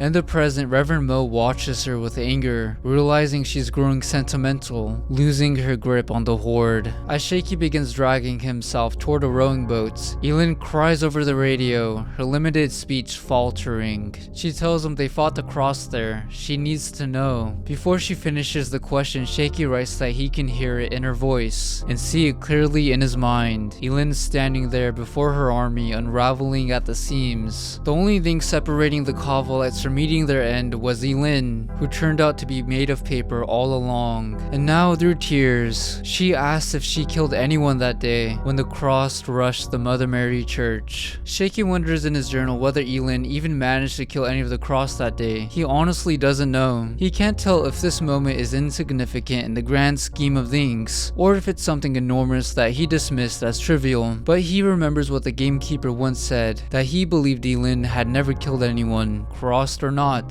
that the others respected her for that her strength came from restraint. And so, as Elin cries in front of the boatload of murderous psychopaths, Shaky lies to protect her. He tells her over the radio that it was all him, his bloody great shotgun doing all the work, that she couldn't hit anything even if she tried. Rab watches from the ship's deck as Shaky crawls toward a nearby crate. In his journal, Shaky admits what that lie really was, a sleazy biased fiction, a weasel's cure for an ambiguous truth. In a moment of grim self-aware comedy, the next panel, marked with a dry "see also," offers another example of his dishonesty. This time he told Elin he was close to coming, when he absolutely wasn't. Elin wipes her tears, she thanks him, then she tells him it's his turn to ask a question. Shaky's thoughts scatter. His mind flashes back to being on top of Elin, the moment she heard something, the moment he refused to stop. There are too many questions and none of them feel survivable. Later, he'll write without embarrassment that while crawling he pissed himself a little, not out of weakness but because terror finally hit a critical mass and his bladder let go. And even then, surrounded by an imminent crossed onslaught, what he feels most is shame, which as he notes tells you everything you need to know about the human brain. He finally forces a question out. He asks Elin why she made him talk to the gamekeeper. In the past that Shaky struggled to finish, Elin tried to warn him, said the children were cheering, which meant Mo had returned. She begged him not to see them like that. Shaky ignored her and told her to hang on, selfishly thinking of his own critical mass. Back in the present, Elin answers, her voice steadier now, the tears gone. She explains that the trap she set with the envelope was meant to turn Shaky crossed. It was safe, clean, with no damage. It's thoughtful in its own monstrous way. When that failed, she arranged the call with the gamekeeper. She needed Shaky to see what he really was. What follows casts Shaky in a much darker light. In the past, Elin tries to push him off, but he keeps going, forcing her to continue despite her wanting to stop. The panels cut back and forth between that and the radio conversation, where Elin explains that he needs to see the gamekeeper as nothing. Shaky mutters, panicking as he crawls, asking why, and she breaks again. Because she can't. The gamekeeper still has power over her. She needs Shaky to strip him of it, to reduce him to a sad little man. Shaky calls himself in his journal a cruel, unsympathetic gerbil of crap, and notes that he was thinking, oh my love, you used to be so strong, and how each emotional crack she shows makes the cross around her bristle with disgust and hatred. Every sentimental question weakens her authority. Every hesitation tightens the noose. Shaky tries to ask another question, but Elin stops him. It's her turn. In the next panel, Elin struggles beneath him, telling him to get off. Then over the radio, she asks him if he loves her. In the past, her eyes roll back as the seizure takes hold. Now Shaky is crying, staring toward her distant silhouette, and says yes, that he does love her. Buying time through confession, Shaky finally reaches the crates Rab left behind. He digs through them, searching for something his instincts recognize, but his conscious mind refuses to name the instinct of a good little monster. Elin calls out that it's his turn again. Her crossed watch her closely now. Shaky looks at them at the impatience, the hatred simmering just beneath the surface, and understands that every selfish step toward his own answers makes Elin look weaker. That flimsy barrier holding the horror back is tearing, thread by thread, as Rab and the others prepare for the worst. So Shaky finally cuts to the heart of it. He radios Elin and says her name. Memories of her seizure flood back, him still on top of her, refusing to stop. And now he asks the question everyone has been waiting for. What does she actually want out of all of this? Elin gasps. Doesn't he know? In the past, her seizure worsens. Foam gathers at her mouth, and Shaky stops for a brief second to say, oh. And now Elin, tears streaming down her face, says she wants them to save each other. The final panel is horrifying and outright gross. One I don't know if I could show in its entirety, probably not. Shaky is still going at it like a rabid dog, an overused sentiment throughout this comic, even as Elin convulses beneath them. Shaky tears through the wooden crate in a blind panic. In that moment, he likes to believe he has a plan, something already set in motion, something mechanical, where all that's left is execution, no thinking, no doubt, just forcing yourself through it, to go through the motions and not stopping. There isn't much time. Elin is losing her grip on the cross by the second. Months of carefully cultivated restraint, of earned respect are collapsing in real time, washed away and traded for something worthless. Traded for Shaky. He looks back toward the refinery ship, toward the people who used to be his whole entire world. To Elin, they're nothing more than an inconvenience now. Guns, brittle minds, obstacles that keep her from what she wants. Rab and Selen argue aboard the deck, caught between running and staying. Shaky calls them all actors in a play, all frozen on the edge of a blade held in Elin's hand. That's why he knows how to win, but he can't find what he's looking for. He doesn't even tell us what it is, still vague, still evasive, terrified to name it. When he finally breaks down crying over the crates, he admits none of it matters anyway. The outcome is the same as it has always been, the only choice he's ever been capable of making. The panels cut back to the past. Shaky's still forcing himself while Elin seizes beneath him. The scene is grotesque and unbearable. In the present, he radios her, calling her his love. He tells her she needs to be strong, that her people are watching and listening. The cracks in her authority are widening by the second, as we see Reverend Mo enter the room in the past. Shaky tells Elin what that strength really means. She has to let hell loose on him. She has to give the cross to Shaky. As he climbs into a small boat and pushes off toward the barrel of butter, the little rocky formation where Jasper died, he tells her this is how she proves she isn't weak, that she can destroy what she loves, that by doing so she saves the others. While Elin is listening, Reverend Mo stares at her in all his naked fury, recognizing that she still has her humanity. And in the past, when he enters the room, he sees Shaky on top of Elin, trying to tell Shaky that there are some cross out there, but stops himself when he realizes what he's doing. He says, "What on earth are you?" Then he attempts to grab at Shaky, telling him to stop it. For God's sake, man, she's having a seizure. Elin, sitting on her decorated boat as tension ripples through her army, begs Shaky not to fight the finale he's already set in motion, saying no. In his journal, Shaky admits he never really understood what Elin planned by gathering everyone like this. Maybe it meant nothing. Maybe it wasn't her choice at all. Maybe it was just another desperate attempt to keep everything from falling apart. But he isn't surprised. Nothing is neat anymore. Nothing lines up. That coherence died a long time ago. As Shaky rose toward the barrel of butter, his writing overlays the numerous panels. The more Elin sobs, the less control she has. The thinner cage separating her pupil from his becomes. At the very least, Shaky tells himself he's saving them, and to do that despite everything they've done. All he has to do is what he's always done best. Take the choice out of their hands. One final manipulation. In the past, Shaky elbows Reverend Mo aside, snapping at him to give him a minute. Mo stumbles back, hits his head on the corner of a drawer, and drops, blood spilling instantly.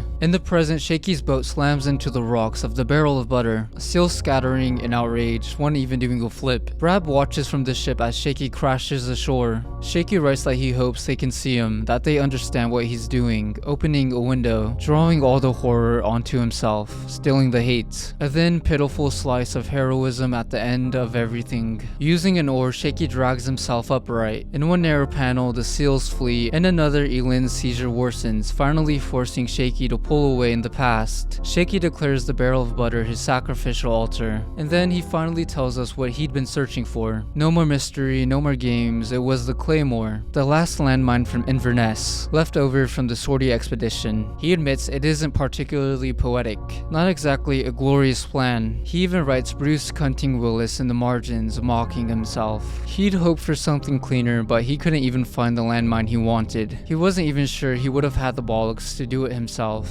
And anyway, there are no tidy endings, not here, no explosions, no spectacle waiting for Shaky. But as he steadies himself with the oar, he sees the Crossstar watching him now, all of them. And as long as he can hold their attention, Rab and the others can escape. Rab waves the Cava lights on, telling them to start the engines. In the final panels, the ugliness is unavoidable. Shaky returns to his selfishness in the past. Elin is still convulsing, Reverend Mo unconscious, the trapdoor yawning open, and in the present, Shaky struggles to remain standing on the rocks, grinning through pain and terror as he mutters, like some cheap movie hero, alright, let's be having you. Elin radios Shaky again, her voice breaking as she pleads with him not to do this, not to make her send the cross to him. She tells him she needs him, but for what? She still can't quite say. Shaky tells her that it's already too late. He's stranded now, marooned on the small rock formation. There's nowhere left to go. He tells her to set her face, not to beg, not to give her army the satisfaction of seeing her vulnerable. Reverend Mo groans nearby, simmering with rage, and Shaky tells Elin that he's ready, that if she wants the truth, here it is. Letting himself be torn apart so that others can escape will redeem him. At least in his very own eyes, this will be his end. He explains it like a confession in his journal, writing in here, "O shimmering, judgmental, non-audience, O hateful gods of Earth 2.0, O clusterfucking spirits of heroic expectation, here's what it all really came down to. Glorious martyr sins washed clean, selfless way out, save your people, remembered fondly forever. When it came down to it, he did the right thing." And then immediately he tears himself down in his journal, calling himself a vain, preening, selfish, lucky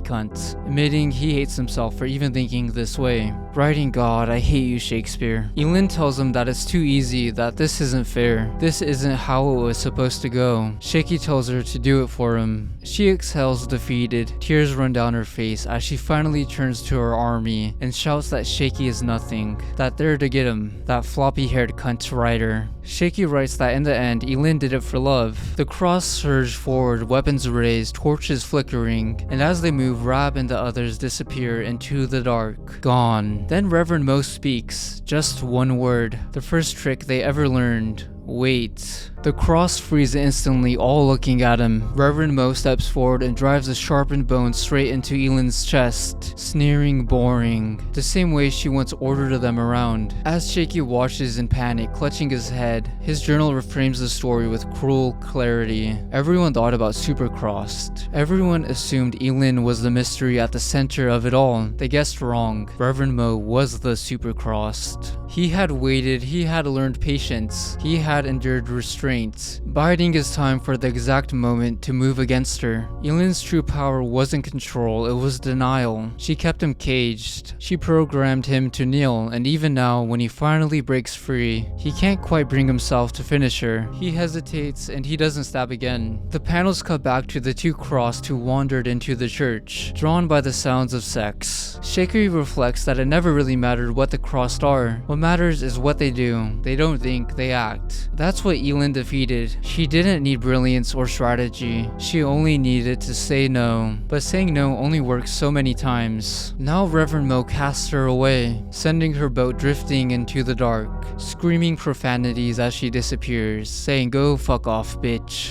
Fragments of the past continue to bleed through. Shaky, tears streaming down his face, shouts in relief as he reaches critical mass. That noise immediately draws the cross to their location, and now Reverend Mo orders them to ignore Shaky. He isn't important, that they'll come back for him later. Mo glances towards Shaky, mocking the entire performance, sarcastically saying redeemed, then laughing. Haha, cunt. Defeated, Shaky collapses. He throws his journal forward, useless now, and admits they really had run out of words. That there's nothing left but sound, just like before. The sound of post-nut clarity. Elin gurgling after her seizure. The church door splintering open. Children screaming. And now in the present, as Reverend Mo leads the cross toward the refinery ship and the Cava lights aboard it, Shaky writes one final thing, that he is truly sorry for what is about to be revealed. Back in the church, Shaky pulls on his jacket and rushes downstairs, finally moving toward the children he abandoned, shotgun in hand. His journal runs alongside the panels, circling the same dots that have shifted and mutated throughout the story. If I'm to be judged before the end of all things, mysteries, mysteries, mysteries, and daydreamers never last.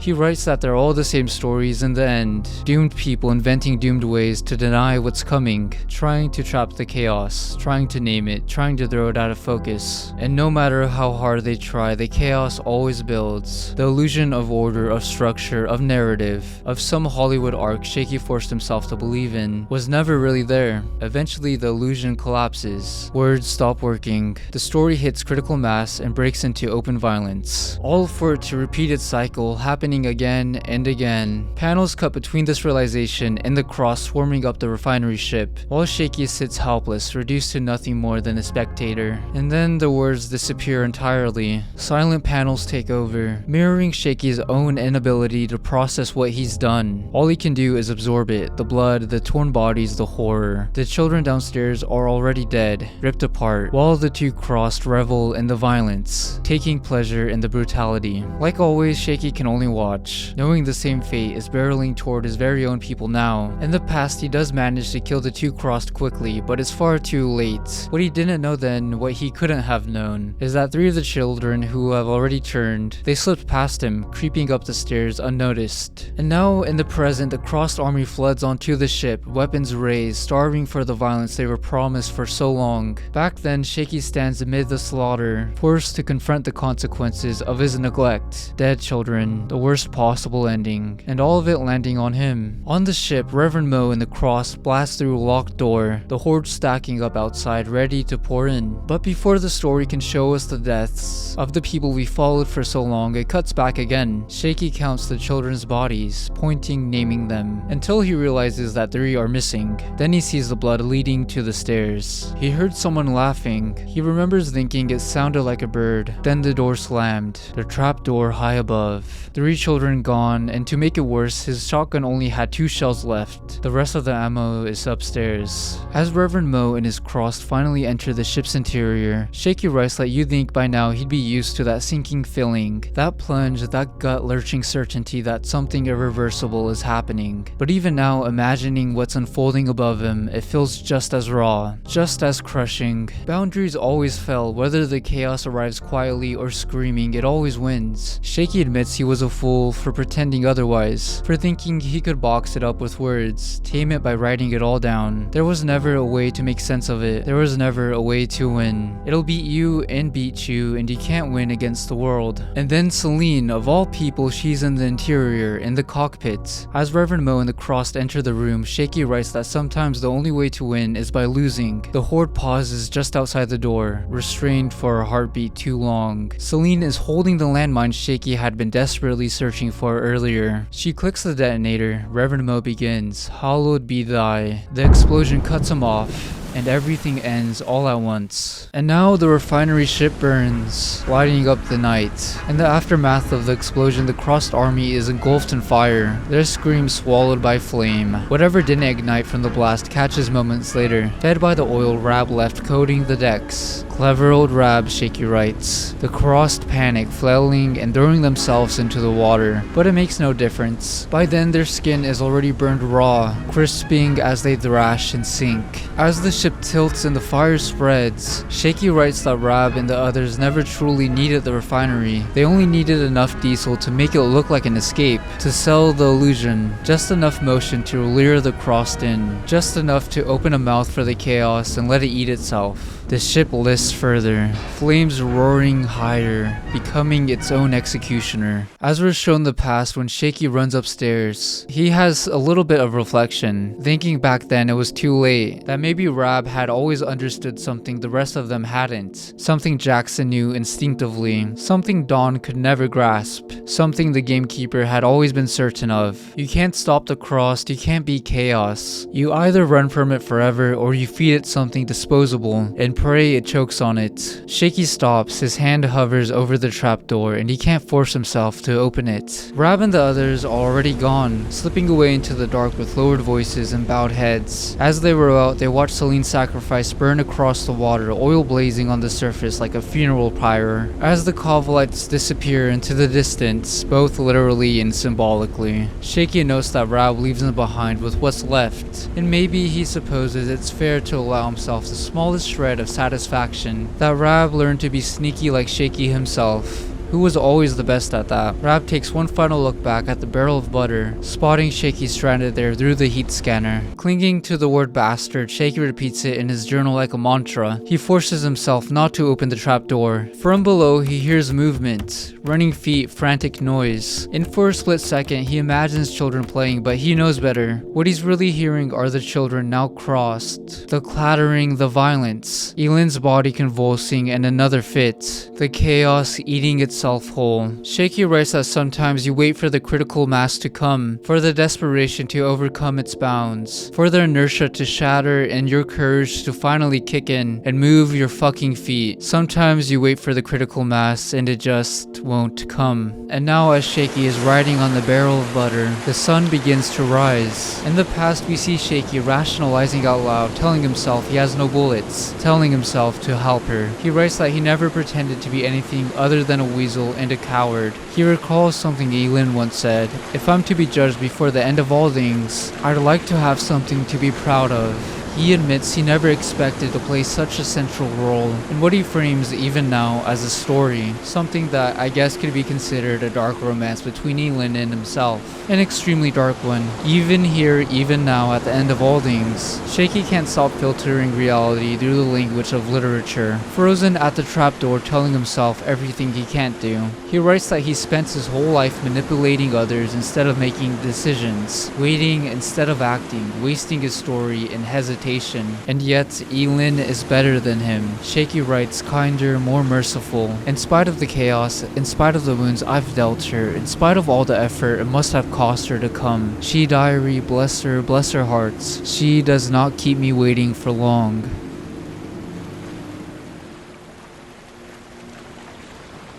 Elin, almost comedically, crashes her boat into the barrel of butter, the same way Shaky once did. She drags herself over as Shaky writes one final entry into his journal. As she moves to sit beside him, he asks if they're in any rush. She pauses, then quietly says no, still holding on to her wound that Reverend Mo left her with. Watching as Shaky begins tearing pages from the journal. As this strange reunion unfolds, we're shown flashes of Elin suffering from the church, brief, brutal images of her being mauled by the Crossed children, while trapped in the middle of her fit, bitten and torn apart while completely helpless. Shaky hands her the journal, avoiding eye contact, almost shyly like a nervous school kid. He tells her that if she wants to, she can read it, that it's about the two of them. While Elin flips through the journal slowly, Shaky writes on the pages he's torn out. He writes that he's a coward. Each time Elin finishes a page, she looks directly into Shaky's eyes, then tears it up and sacrifices it into the wind. Shaky continues writing, thinking back to what Elin once said about being judged at the end of all things, about wanting something to be proud of. He admits that the idea feels important here, like a kind of validation, something almost mythic. Then writes he wishes he wasn't too shit of a writer to explain why, but he is, and that he is shit, and that while sitting here at the finish and going on and on with so many meaningless words, he realizes that in the end all he really wants is a neat ending. Now with the woman he's obsessed over sitting beside him, he decides to stop ignoring the mysteries surrounding her and instead tries to solve them, hoping it will give him the tidy conclusion he craves. Even as he writes, he calls himself a coward again. He forces himself to think systematically. First he focuses on Elin's facial scar left by the gamekeeper, an X instead of a cross, and wonders if it marks her as something different, a supercrossed, a special strain, maybe divine intervention. He even considers whether there's some hidden sci-fi explanation tied to her fit while being attacked by the cross children, writing in parentheses that no one helped her. Then mid-thought he writes only fuck off. He tries analyzing how the infection rash formed around the scar but stops himself. These aren't the right mysteries. Even if they were, he wouldn't find answers. He's just circling the same fears, scribbling desperately while Elin continues tearing pages from his journal and feeding them to the wind. He writes that an unsatisfying conclusion is a storyteller's greatest shame, and even that thought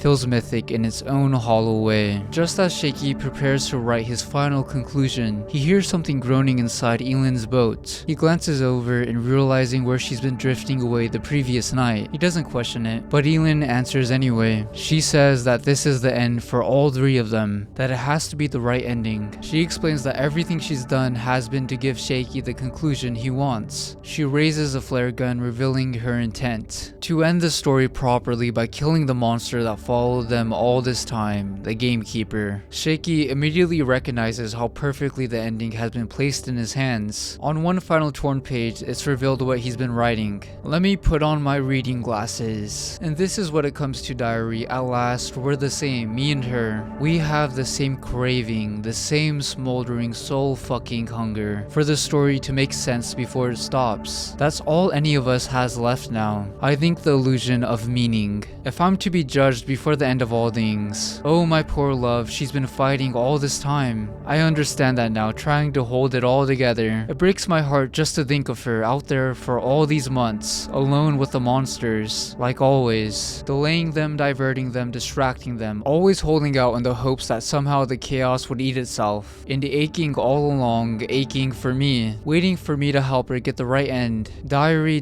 listen now. Whether it's a reward or a punishment, justice doesn't get to be random. Elin drops the flare gun near Shaky, telling him she can't finish it. The gamekeeper won't either. It has to be Shaky. Shaky, on the thought of punishment and reward, continues writing. Justice only means something if it comes from someone who knows the entire story. Otherwise, what is justice but another form of order? Just another attempt to force simplicity onto chaos. Shaky laughs through his writing, that at least this gives them a last-minute resolution, saving them all from a meaningless ending. He hands Elin the page he's been writing, and now the panels read that every attempt to record events, to interpret them, to build stories or patterns or repeated lines, in an effort to tidy up an untidy world, every one of them is just another island, a doomed island, briefly holding back the dark before it inevitably swallows everything. Finally, Shaky turns to Elin and asks what she thinks, if the story he's written is any good. She lets the pages slip from her hands into the wind and tells him that she didn't read it, just counted the words. She removes the black veil from her headpiece, leaving only the bandeau stapled to her skin. Shaky's composure collapses. On the verge of breaking, he finally apologizes, saying I'm sorry over and over, something he never truly managed to do before. But Elin stands, cutting him off. She tells him to stop crying, to stop talking. No more words.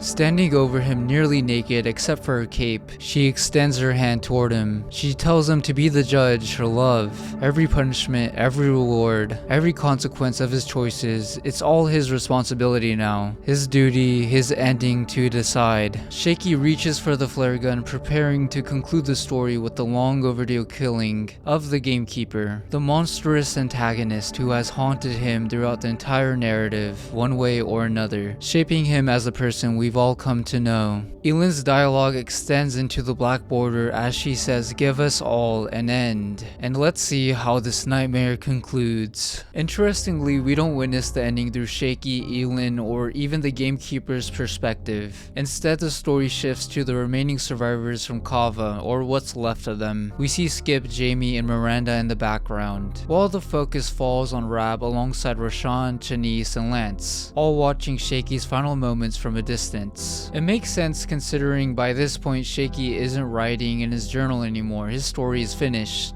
I also really like this narrative choice because it lets us reconnect with the survivors. Rab kneels down staring through his binoculars at the barrel of butter, while the three children watch anxiously beside him. Chanice asks if they're still there. Rab says aye, they're still there. Rashawn then asks what they're doing, and Rab explains it as carefully as he can, that Shaky is pulling something out of Elin's boat, and that it looks like a man. Through the binoculars, Rab realizes the man is the gamekeeper, though he has no idea who he actually is. He simply describes him as a baldy feller. He's struggling a wee bit, then Rab sees the flare gun in Shaky's hand and reacts with shock, as Shaky fires it directly into the gamekeeper's mouth. He explains it to the children that the man's head is burning, his eyes smoking, and that he can't even scream. Afterward, Elin and Shaky push the burning body into a drifting boat, sending it off into the water. Rab realizes now that they'll be marooned. Lance notices smoke rising, and Rab explains that Shaky is simply letting it burn. Then something happens that Rab clearly struggles to explain. Shaky and Elin begin moaning, having sex, and Rab awkwardly tries to describe what's happening before giving up entirely, rubbing his eyes in disbelief. The moaning soon shifts into something louder, something more intense, until both Elin and Shaky begin screaming together. The children, as they're hearing it, say it aloud, Chanice saying now they're screaming, and Rashawn saying together as she laughs at that. Lance tries to grab the binoculars from Rab, wanting to see for himself, but Rab stops him. He says that it's enough just to be told, and for them all to remember that. I like to think that this moment ties back to Shaky's mantra of ignoring mysteries, and that Rab has intentionally or not picked up on that. Chanice asks if that's laughing she hears. Rab says it is, that Elin and Shaky are both holding hands, and then disappear into the water together. All Rab can say is, well then, they've gone into the water. In the distance, barely visible now, the barrel of butter is shown, almost insignificant. Rab stands up and prepares to leave. Rashawn asks him what it all means. Rab tells her he doesn't know, maybe it means nothing, or maybe sometimes the story itself is enough. As the children follow Rab, Lance asks if they should return home to Cava. Rab tells him no, he doesn't think they should. Chanice argues that it's an island. Rashawn adds that it's safe. Rab answers simply, maybe or maybe not. What matters, he tells them, is remembering that there are always more islands. The group walks off together, searching for a new sanctuary. While below them, the pages Elin released into the wind lie scattered across some rocks, soaked, torn, and unreadable, marking the end of Crossed Wishery here, the best thing to come out of this horrid franchise.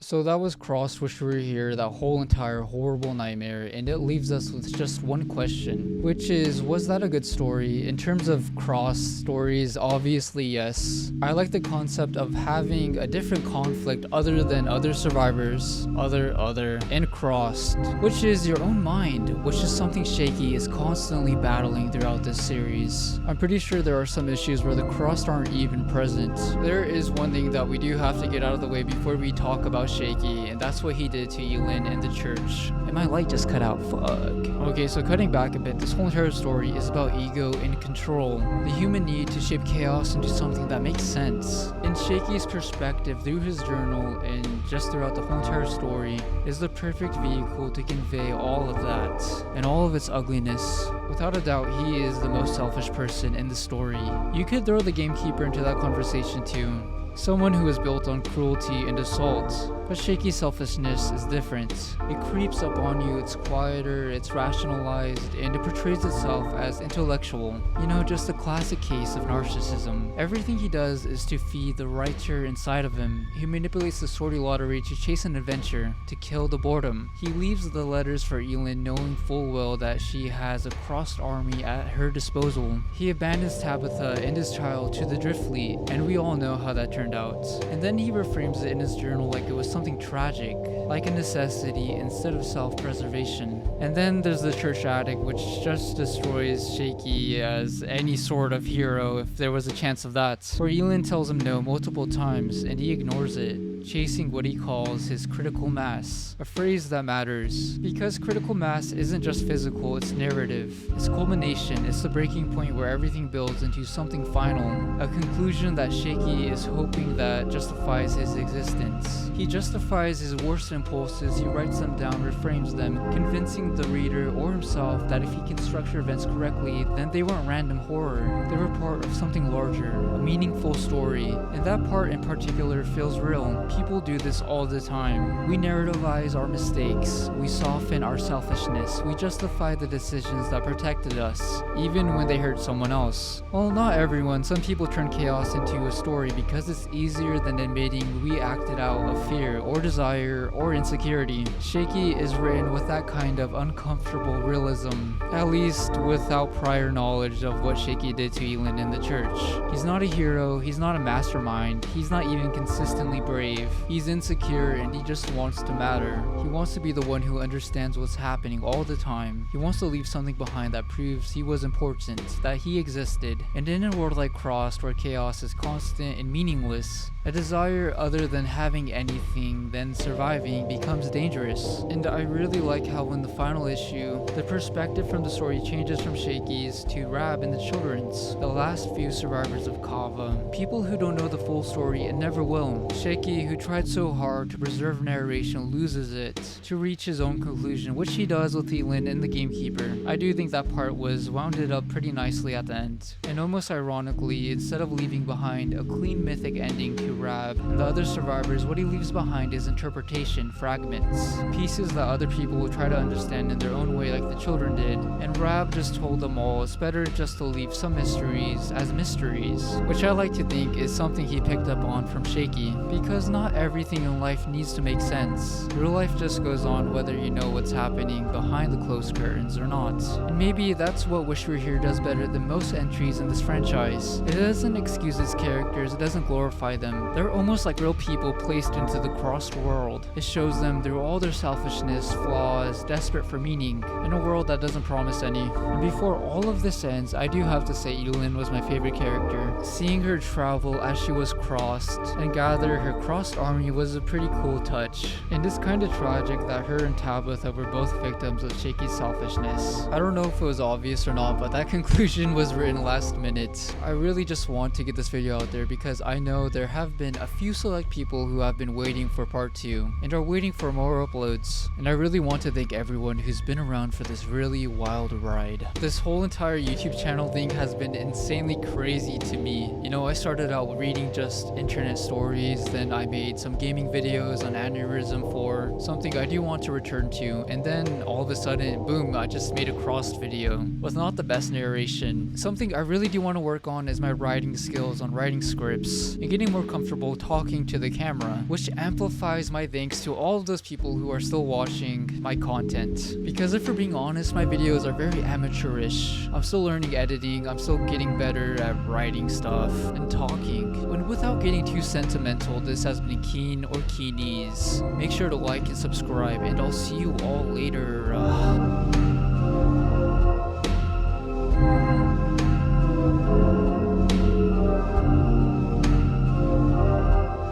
When it comes to 1-year-old Shaky Jr.